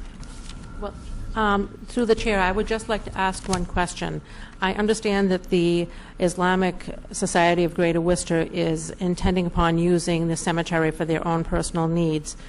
It's also very common knowledge that the Enfield, Connecticut cemetery that they typically facilitate right now is 85% to full capacity. So my question that I would propose to them through the chair is, since Enfield, Connecticut is near full, once it is full, if you are approached by other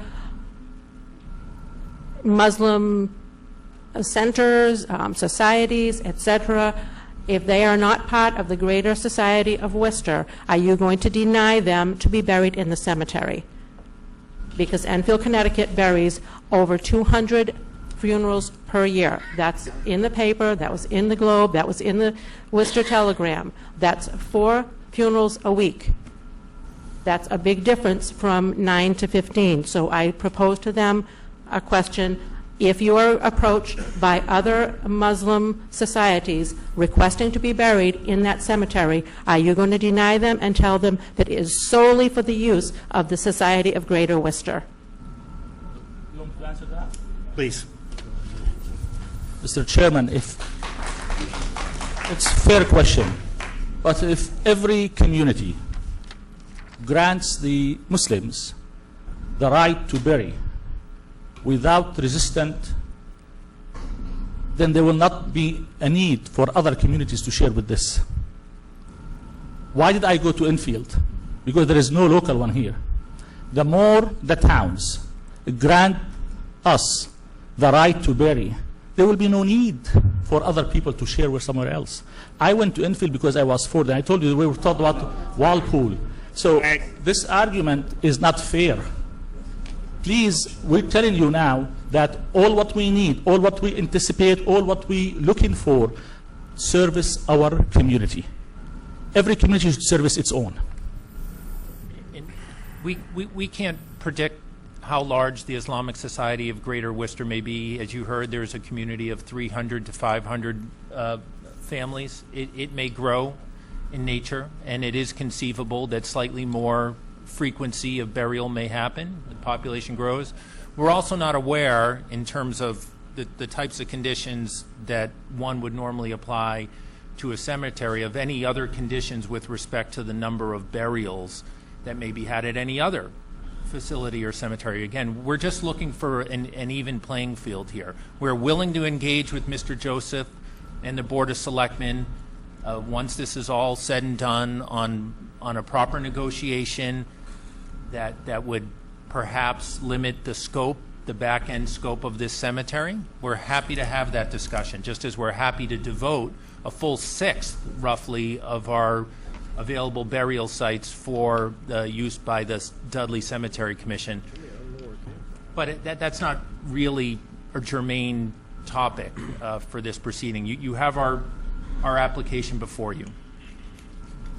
Sir, if I may, my question regarding the number of funerals that will occur doesn't apply solely to how many people are going to be buried in that cemetery, which I do want to point out that the town of Dudley has just over 11,000 residents, and we're looking at, almost 14,000 burial sites?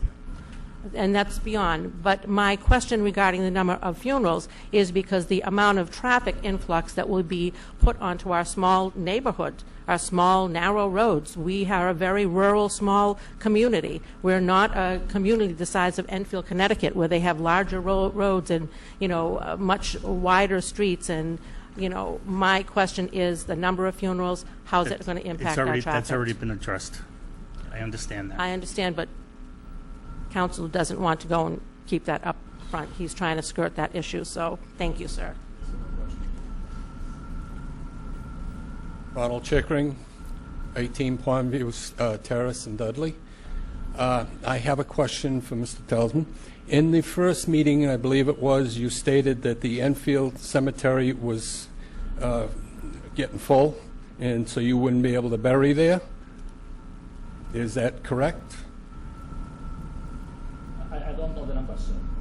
85%, I think, was quoted. 85%. Yeah, you quoted 85%. Well, I happen to know firsthand that a gentleman, I won't use his name unless you want me to, that is willing to sell over 4 acres on a butter to the Enfield Cemetery.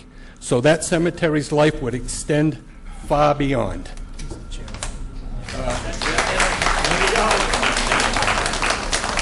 So, gentlemen, it kind of makes me question everything you said, because this gentleman has already said that he's authored it. That has nothing. Well, it is germane to this project right now. It's germane to it because it brings some. His main argument is that he wants to bury somebody in Worcester County. Yeah, but he said that the reason they came here was because it was getting filled up. Okay, that everybody here, I think, can testify to that. All I'm saying is, why are they not taking this gentleman that's a butter that is willing to offer them over 4 acres into consideration? That's all I'm stating. That's not the issue before this board. Well, I think it should be.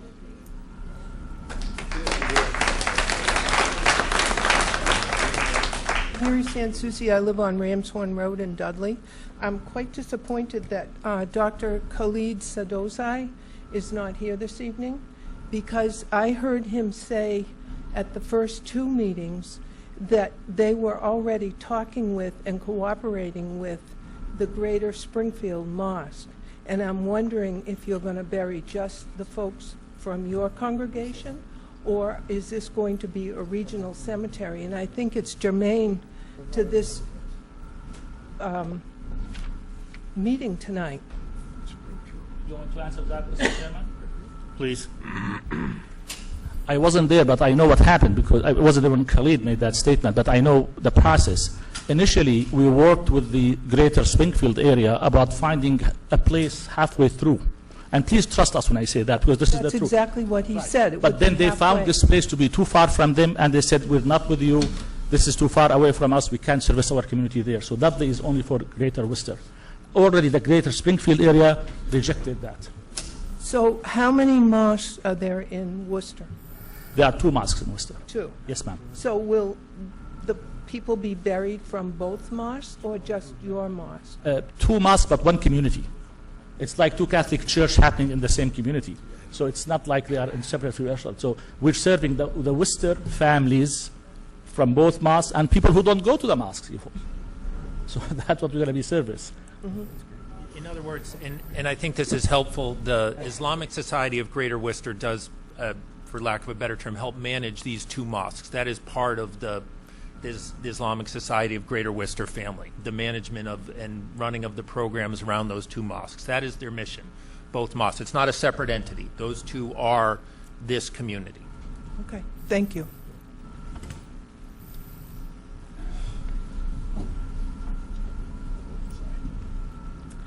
Hello, my name is Kathy Hurst, and live on Camelot Circle. The reason I'm Could you coming- please speak up a little bit? Okay. The reason I'm here tonight with the same information that I had at the Board of Health meeting. I don't believe any of you were here at the Board of Health meeting, and I do have a packet for each of you to show what I had presented and what I spoke on. In fact, there's a copy of you have a copy of my handwritten notes of what I said that night. If you'd like me to read the whole thing, but it might, if not, I'll just... Does any of this have to do with the zoning? Well, what this has to do with is kind of linked to what Selectman Paul Joseph just said a little while ago. And I'm just compelled to read parts of it to clarify to the board and to the town, to our audience here, that there was another false dispersion that was made today on the Channel 4 news at 5 o'clock today that I saw. So that brings me to this coming up here again, because I know that some of you in the town were interviewed by Channel 4, and one of them was Mr. Talaman. And he took what I said. He wasn't at the last meeting, so I don't know where he got this information unless he got the minutes, but he took what I said and took some parts here and there and deliberately made a convoluted statement. So I'm here to correct what he said and what I actually said. I'll start by saying, and this was right at the tail end of the Channel 4 news that highlighted the cemetery debate here in Dudley. Mr. Talaman was at the end, and he said, well, someone at the Board of Health meeting said, and that someone was me, he didn't know my name, but he said that they think that bodies are going to be imported here with Ebola. That's what he said. So once you see Channel 4 News, I'm sure they're going to rerun it. Yes, That was on the news tonight? Yes. So I just had to piggyback on what you said and what you said about the disparaging comments that are being made. So just to clarify that, I don't want to take up the whole time to read the whole thing to you. I have folders. I've given some to the selectmen and town council, and I'm also going to give you some. But it has exact words. I didn't even type it up. I wrote it that day before I came to the Board of Health meeting. And I'll just paraphrase it so I don't. But I will point the things that I did say so that Mr. Talaman gets it straight. and he doesn't make false accusations on the townspeople of Dudley again. I presented a packet to each of the members of the Board of Health, and you all have it soon. And all the information, nothing came from my own thoughts and words. It was all from scientific research and literature, all of which I had included in the packet so that after I said what I spoke about, you could go back and look at for yourself that it was in the literature. And I had statements from the USGS, which is the United States Geological Survey, the EPA, Environmental Protection Agency, Mass General Laws, Chapter 114, Section 35. And I've also included Section 34 for your perusal tonight, because I think there is something very important that I know I have overlooked, and I would like our town council to be able to give us his interpretation of what it means by permission of the town, by the town in Section 34. It's in your packet. Yes, I have it. Okay. So I had talked about, and the Board of Health and Mr. Parcells had done a great job of describing about the wetlands, and I was talking about wetlands and groundwater and how wetlands are important, and they provide a vital habitat as well as preventing storm damage and so on. And then I talked about aquifers and so on. So, and how the water filters from... Ma'am, that has nothing to do with yeah, this board. this will, because it's saying backing up what I said. So as I went on to about the groundwater, I talked about Health and Human Services agencies, and I quoted, now this is like page 6 into what I was speaking about. I quoted that the CDC, the Center for Disease Control and Prevention, had issued guidance on the importation of human remains into the U.S. for interment must be shipped in a sealed container, stating that blood and bodily fluids can cause risk to human health no matter what the cause of death. So I talked about other contagious diseases that they found that could remain. And then 2 pages later, I said in another article, which you all have, that according to the International News Agency, posted in 2014, that certain burial practices were contributing to major crisis plaguing the globe, which was the spread of Ebola. That's what I said. He took the fact that I was talking about the CDC, talking about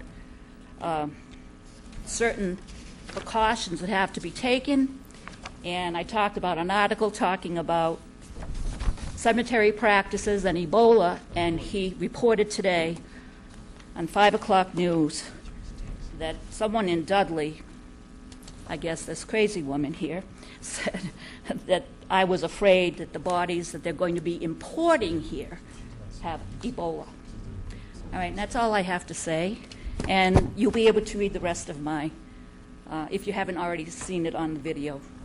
Thank you.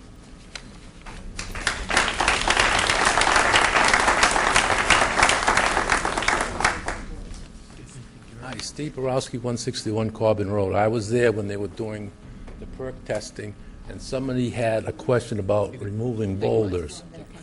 I believe it was you. Mr. Engineer, you have approximately 150 feet of stone wall you have to take out. It is. If you're going to leave it in there in Section A? Mr. Chairman, I'm not sure what the question is. He asked if excuse me. I think the question was if we were digging, do we hit boulders, and we did not hit any boulders. No, but you have to remove stones, boulders. There's a stone wall in the way. You have 150 feet of stone wall. And are you going to have any, I know it's not you, right, but Conservation Commission look and see if there's any wildlife or endangered species or anything else? They have not come before the Conservation Board. I know that for a fact. They won't? No, they have not yet. Oh, That's all I had to say, but there is a lot of stone wall, and there are big stones, boulders in there. And they're going to have to dig down because it goes down a little ways into the earth. So they are going to have to excavate the stones. All right? Thank you.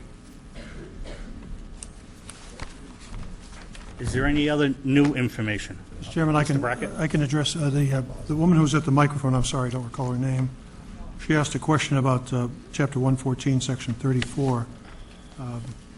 And the language of that statute, I did address this at the last meeting, but I'm happy to do so again. The language of the statute says, except in the case of an erection or use of a tomb on private land for the exclusive use of the family of the owner, no land other than that already so used or appropriated shall be used for burial unless by permission of the town or of the mayor and alderman of a city in which the same lies. And then it says no such permission shall be given until the location of lands has been approved in writing by the Board of Health.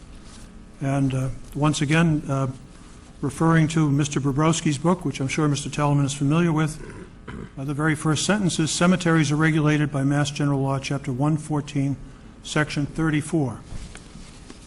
And the case cited by Mr. Bobrowski, which I've researched and I found that there's been no change, is that permission of the town must be given before land can be used for a new cemetery or extension of an old one is permission which must result from a vote of the inhabitants of the town in town meeting, legally assembled. And that is inhabitants of Canton versus Westbourne Cemetery Corporation, 1925 SJC case, which I would suggest is still good law. So after this process is completed and the Board of Health process is completed, this matter would have to go to town meeting for approval under Section 34. Mr. Chairman, if I may, just briefly, and it's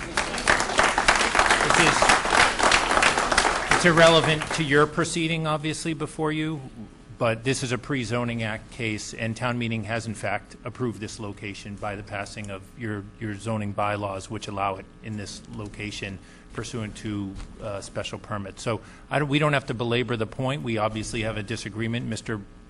Brackett and I, but it's not a subject that this board needs to take up. Well, Mr. Chairman, just I don't mean to belabor the point either, but I'm actually, frankly, surprised that Mr. Talman continues to misrepresent the law to this board, which he accused me of doing, and you're my client. But once again, if he reads this one paragraph, I'm happy to provide him with a copy if it's difficult.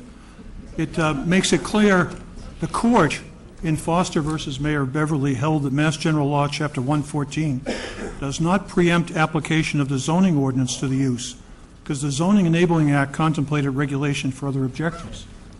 And I would take the position, Mr. Chairman, that just as this board addresses special permit, the Board of Health addresses Section 34, that the zoning bylaw addresses the use issues with respect to zoning.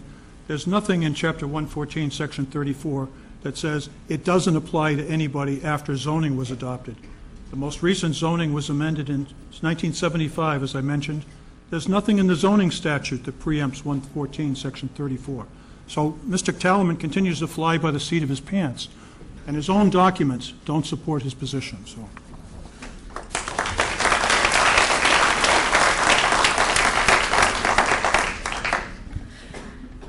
Just as a citizen reading Chapter 114 and Section 14, that was my question as well, if this should come to town meeting.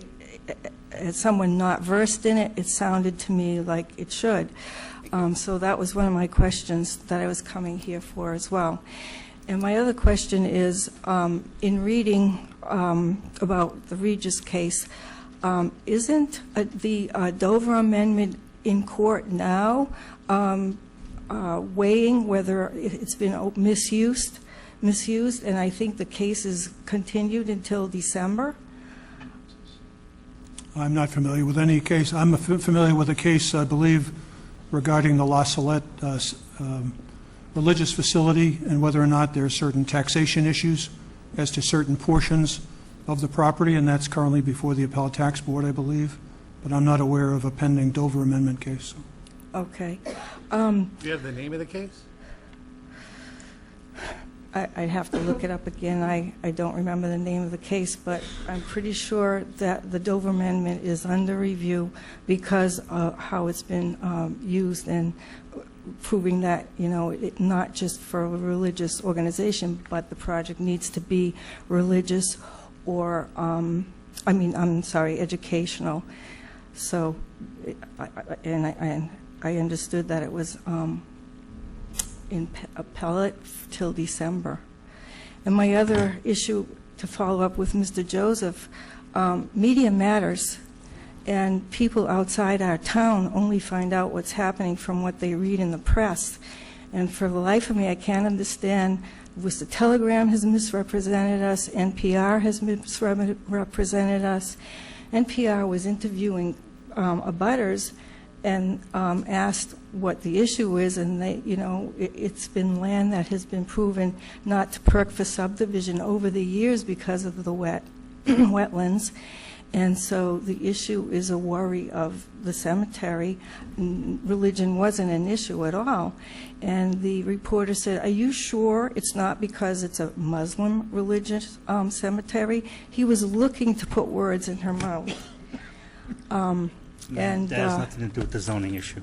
Well, it's a matter of trust in the way we're being portrayed by the press, and I don't understand what the press is, what they have in it to paint us that way. But if the press tries to manipulate the people of Dudley, it's not their fault.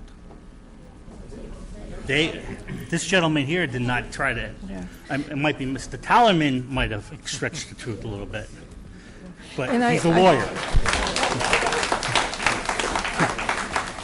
I felt that the Islamic Society of Greater Worcester was being disturbed by the way Mr. Tallerman presented himself the first time around, and it invoked contention before we even knew what was going on, and it's just not fair.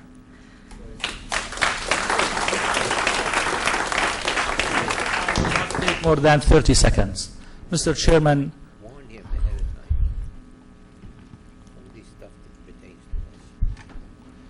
Mr. Chairman, this is not a media issue. This is not a legal issue. This is not anything issue. This is basically a group of people want to bury their dead people. That's it.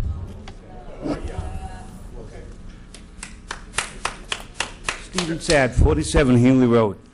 Everybody's saying the roads are wide enough, all right? During the summer, this is a farming community. You got tractors going up these very narrow roads with balers behind them, loaded with hundreds and hundreds of bales of hay. All right, what are we going to do about the traffic then when the people coming to do the funeral is going to run into a farm tractor on the side of the road and nobody can pass? What's going to happen then? Mr. Chairman, I'm sorry. Free. No, it's not wide enough. You know? We all know how to do it because we've done it for many years. You get people coming out of the city that's not going to know how to do it. Thank you.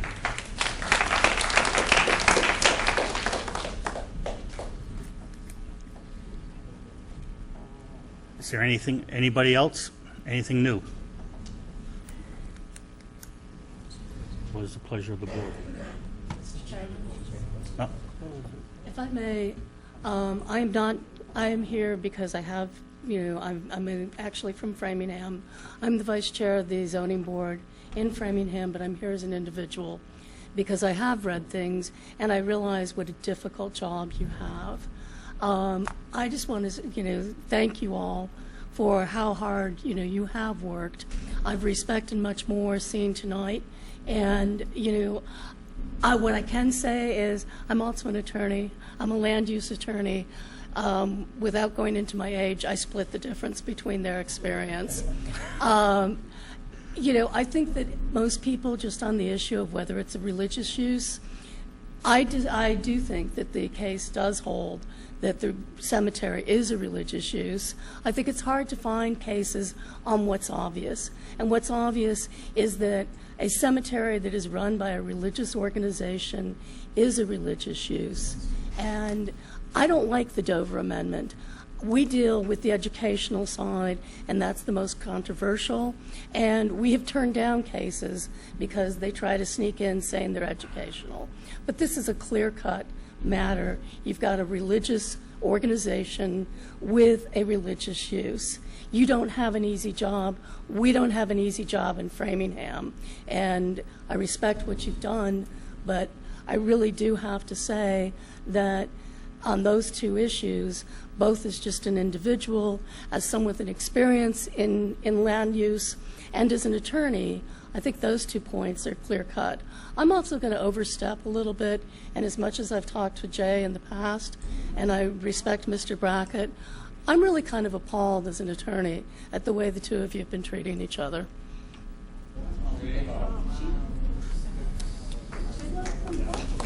Mr. Chairman, may I briefly respond? Just not to get into a back and forth, but if the previous speaker serves as the vice chair of the Zoning Board of Appeals in Framingham, and I know Chris Petrini, Town Council in Framingham, very well, Barbara St. Andre, who did work with the Zoning Board for a number of years, I'm sure that they would be recommending to the Zoning Board that you don't just accept a statement from an applicant that they're a religious organization and that the use of the property is religious in nature. If she were to read the cases that are in question, she would see that the court in Regis College in other decisions has set out a specific test for that. Please, ma'am. And all we're doing is asking the applicant to meet those standards. And thank you, Mr. Chairman. I have read those cases. I'm very familiar with them. Good. Read them again. Hi, my name is Lori Smith. I live on 112 Pierpont Road, and I just have a question for the board.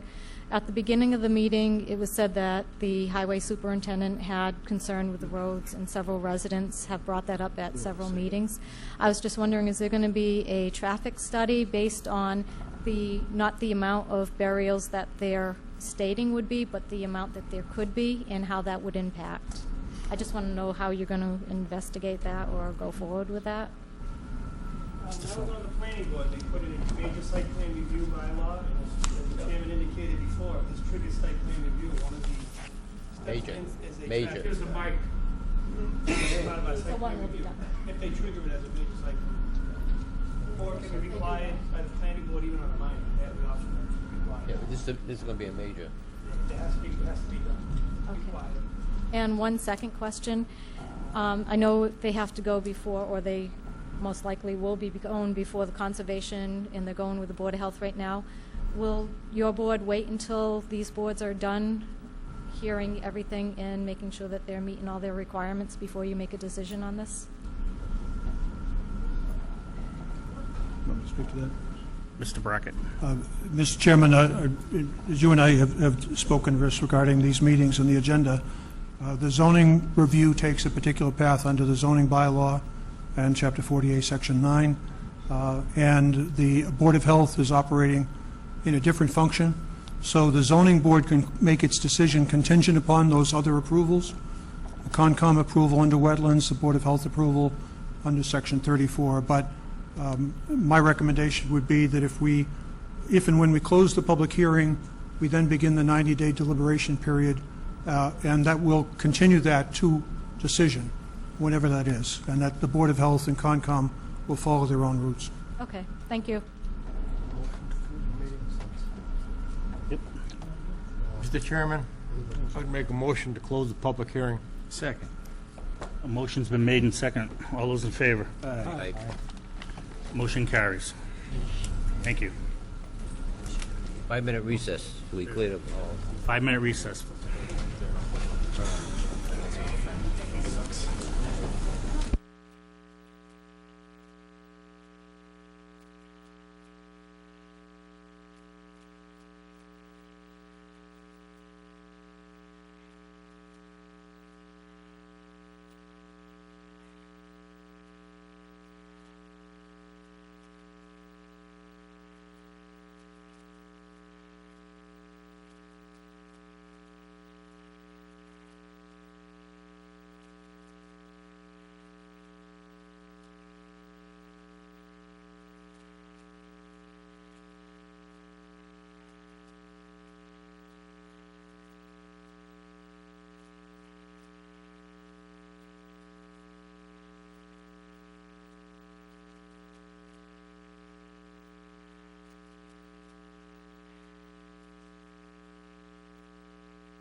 George, I gotta get the minutes. Which one are we doing first? Scott Simsack. What is it? Scott Simsack. Scott Simsack. Okay. I've never done one of these before. I guess I got before you, I'm looking to build a hear shed. Looking to build a shed. Yep. I guess I'm told I need 3 variances because of the size of the lot.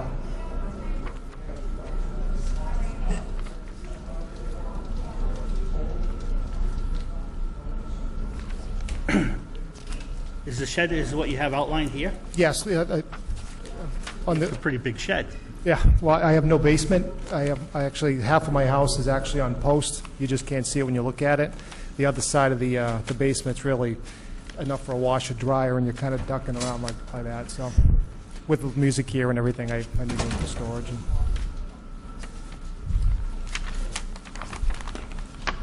You got a building inspector's letter? A denial letter? Yes. I don't have one. So we know what the variances are. Are you gonna build this yourself? Yep, with some help of friends, yes. Yeah, your mother told me you were a very good builder. Well, you have to have the right friends.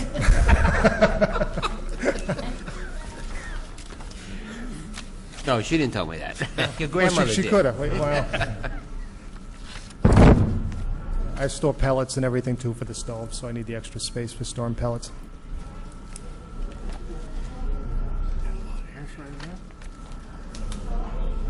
Scott Simsack. What's this? That's the one. Anybody in opposition? Not really clear on what he wants to do here. Huh? I'm not clear on what he wants to do. What do you want to? He wants to take. Are you down building the 2 cabin? sheds? No, one shed. Is it 16 by 16 or He wants to build a shed. 16? It's kind of an odd shape on it. Yeah. 16 by 16 on one half, and then the other half about 10 by 14. I'd have This to, is it, I think. It's 32 foot long. Yeah. by- Yeah. I see this. Okay. So I don't have a. Anybody in opposition? I'm not. No, I mean out there. Is there anybody in opposition? Any butter? Any abutters? Okay, hearing no objection. Yep. I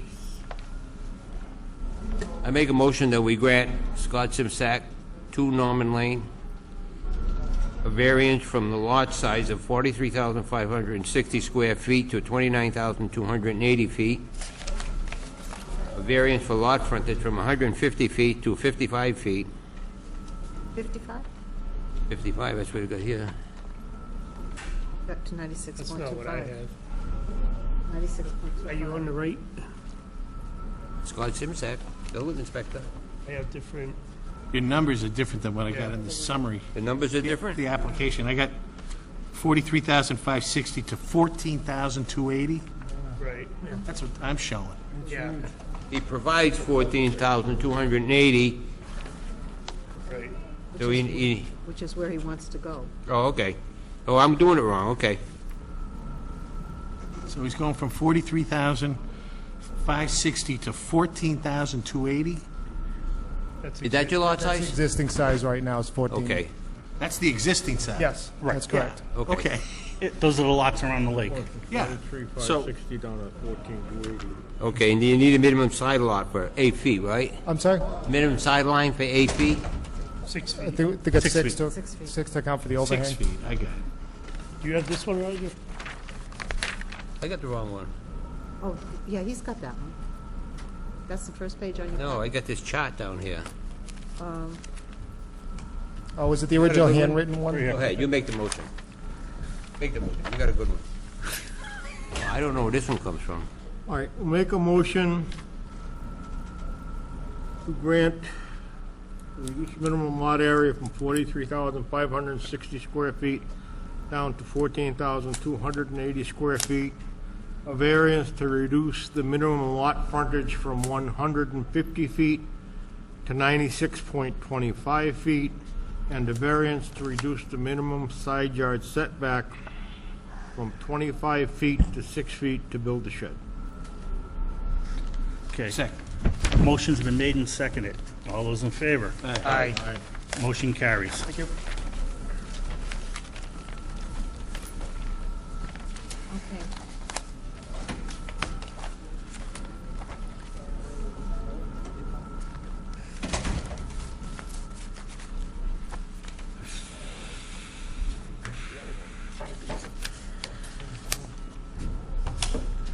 I'm seeing. What's this? Can I borrow my pen? This came from the Indians, you know. No joke.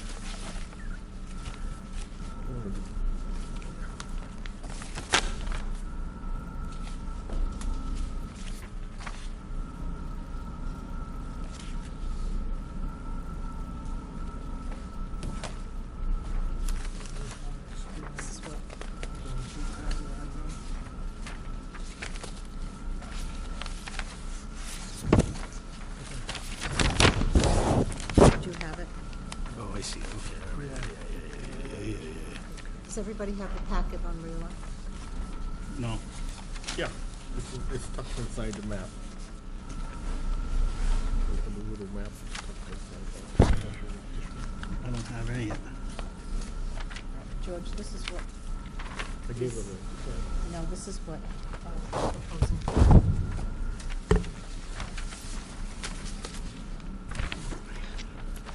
This is gonna be nice. Into this one. Pass these around. Look how big that's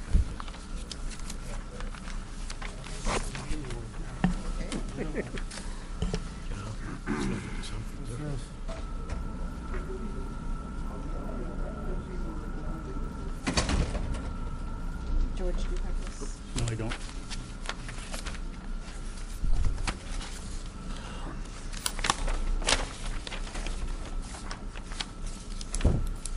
You want them to come to the table? Pass that back. Okay. Yeah. Martin Sharon, All right, they Sharon can sign Rayla. it with me. Come on up. I'm gonna do this one because I'm gonna use your sheet. I got your numbers.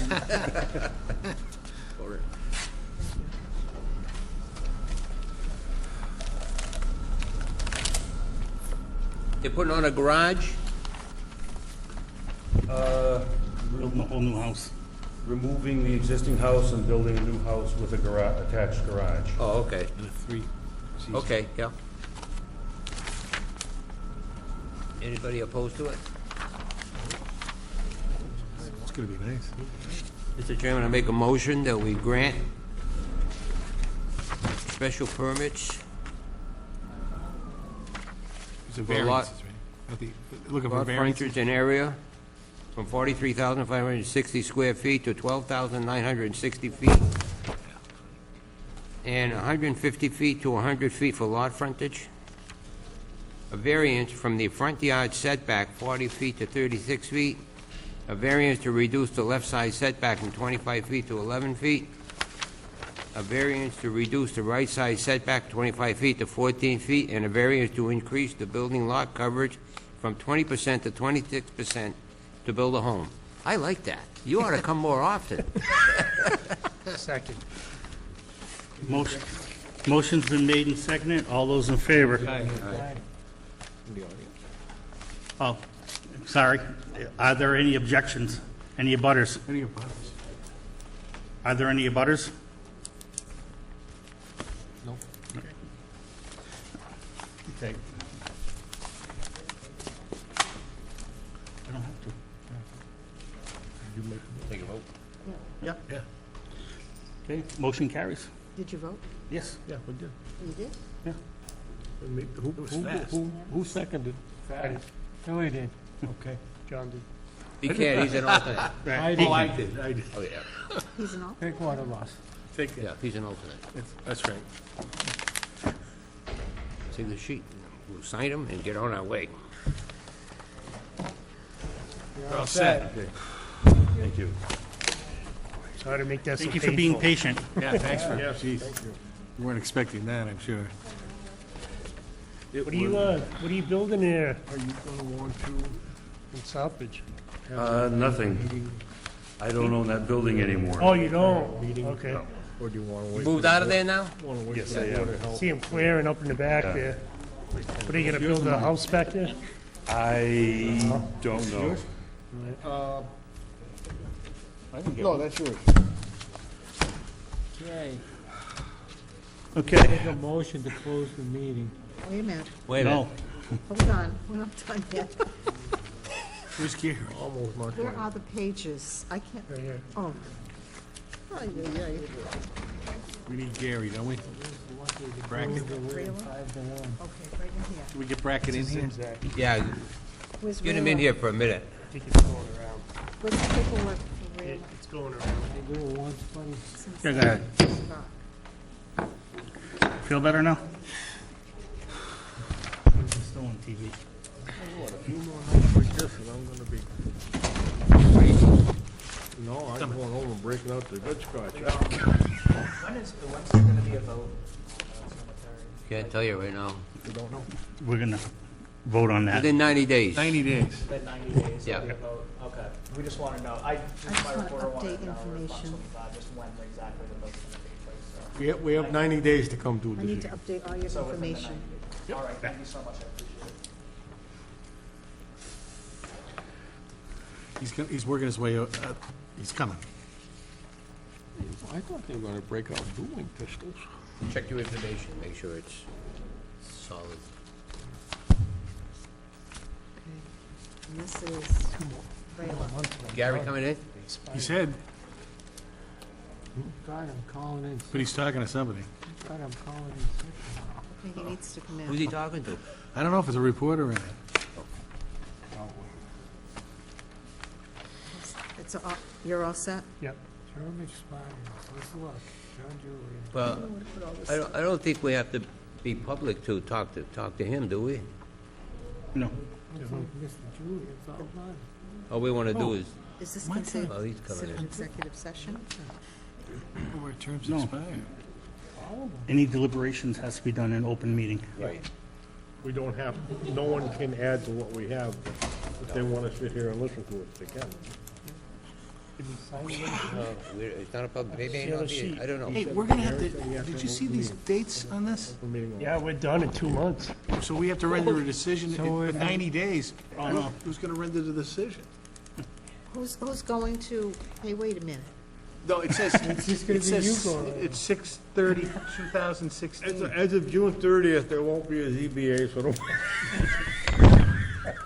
Did you see all the dates? Is that so? Are you all going to, Not resign. We're not re-upping. We're all not? resigned. None of us. I'm done on 6/30/16. you're definitely done? Yeah, that's the end of my term. Yeah, but are you going to No. Then we don't have to make a decision. I'll Well, come then we're back. gonna have, then you took away 30 days from us. Huh? We have to render, 90 days is from what, now is when? I'll ask the selectmen to extend it for a month, You're Okay. stuck. Okay, okay? yes. You're going to ride this out? Gary, do we deliberate in public? Yes. Okay, so, Yep. We have to post a meeting? Yes. Right, I would suggest if you have other items on your agenda, you could plan to take care of those at the beginning, and then you could deliberate on this matter, and then you could continue those deliberations from meeting to meeting, as long as we keep an eye on that 90-day clock, and depending upon how much time you may need. okay. So, If we need additional time, we can ask the applicant for an extension of that, and we just record that with the town clerk, and we're protected, so. okay, so, is everybody in agreement? Will, whatever cases we have next month, we'll, Do we have any cases next month? If we don't, then. if we don't, Not then yet. we'll, We have a yeah, meeting but anyway. if we don't, we'll start deliberating at 7 o'clock, Yeah, okay. if you're available. Yes, I'll be available. 7 o'clock next month? Yep. What date? Regular meeting. So I told that woman, Fifth, is so I told that woman that we weren't going, I told the lady that there wasn't, that was it for the public hearing, but the deliberations have to be in public. May 5th is May the 5th? first Thursday. May 5th, 7 Which o'clock. woman was that? 5th Oh, is the next somebody meeting? was- yep. Okay. They'll find out. I'll find out. Okay, is there anything else on the agenda? So we're back here May 5th, is that it? Yes. No, I think that was it.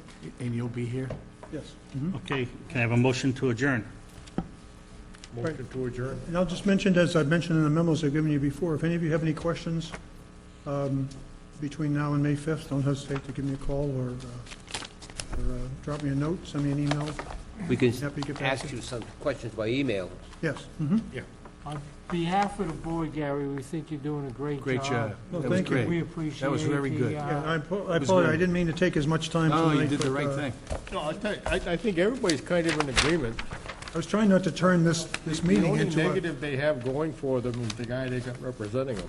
Hey, Well, I was trying not be to turn honest the with you. debate into a form of Republican debate, you know, where there's all kinds of mud flying back and... To be honest with you, as you know, Gary, I've been a building inspector, and I go back 30 years in this business between the ZBA and building inspector, and I've worked a lot in Grafton with Dover Amendment, Yeah. and I've never had somebody come in and act like that. Yeah.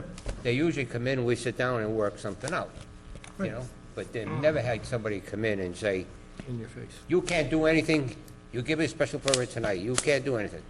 Well, and the other thing, as I mentioned at the meeting on February 4th, that if he didn't, if by the time it got to Attorney Tallerman, they didn't agree with the building inspector's decision, they had 30 days from January 7th to appeal that. And technically, I've seen situations where people bring in both an appeal and an application for special permit. They basically request relief in the alternative. So if you deny them the special permit, you deny them the appeal on the Dover Amendment, they at least have a pending application for special permit. The only thing I didn't do for him was fill out the papers for him when I told him that on February 4th.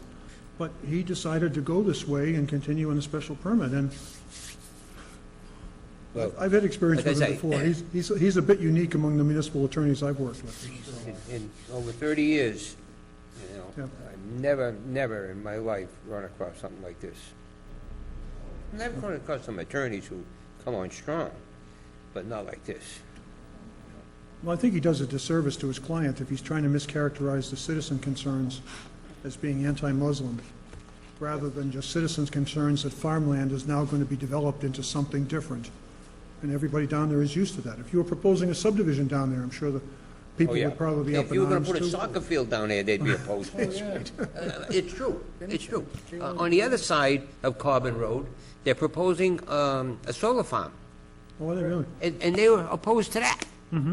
So, I mean, that's nothing more than a group of people trying to protect their neighborhood. Yeah. They're not bigot, they're not against any kind of religion. I know most of them, and they're just people who want to protect their keep their thing the same. It's a farmland, I like to see the cows there, you know. And when I mentioned earlier that I contacted Jim Browdy, I watched this Greater Boston show on Channel 2. He usually has people on the show talking about various issues, topical issues, and things of that sort. And about 20 years ago, I worked with this guy on a ballot law question. We went to the State Ballot Law Commission, and my associate and I represented some parties before the State Commission, and I met him then. So when I sent him the email, after I'm sitting there at home watching the television, all of a sudden I hear him say, well, if you think that there's discrimination and bigotry in North Carolina and Georgia, you should see what's going on in Massachusetts. And I turned to my wife, I said, oh, no. And all of a sudden I saw the picture from the front page of the Globe with all the individuals kneeling at the prayer service. And he piggybacked on the Globe article, basically said, this is bigotry, et cetera, et cetera. So when I wrote him and said, remember me from all these years ago, by the way, there's another side to the story, he said he's more than willing to hear our side. But some of these people have been getting, the story just one-sided from Tallerman. Well, I think if he'd come in here initially with a much different attitude and temperament, we'd be in a much different place right now. Oh, right, and the attorneys I see who do a good job, if they're coming in with a controversial use, we used to have, when I worked in Watertown, they were just, if I've mentioned this before, please tell me, but they were just starting to deinstitutionalize some of the state hospitals, the Fernald School for Children, Met State Hospital in Waltham, a couple of others, and they were allowing people to move into neighborhoods in group homes, and they would have staff there 24 hours a day. Well, I can tell you, people in a residential neighborhood, single-family neighborhood, they suddenly see an 8 or 10-room house being converted to a home for individuals coming out of Met State. They were nervous and worried, and those are protected educational uses under the law. They've been protected for I 40 dealt with a years. lot of them, let me tell you. I Right. was a building inspector at that time. Yeah. And I got a couple of houses from those. Right. I worked in Seven Hills where we basically serviced people with physically challenged. Right, right. And the resistance because of the misinformation that went out was huge. And once they found out what it was really all about, the attitude changed, but it was just, But the initial reaction was, that people were concerned, they were fearful, and, you had to try to assure them that the use was not going to impact them negatively. Yeah. Here, this use, I think the neighbors are concerned about the impact, but certainly not anti-Muslim. Well, Okay. see you then on I'd like May to 5th. entertain a motion to adjourn. We already did the motion in second, all we need is a vote. Yep. Do we have a vote? Who made the motion? I made the motion. He made the motion. I second. Okay. All those in favor? Aye. Motion carries. Aye.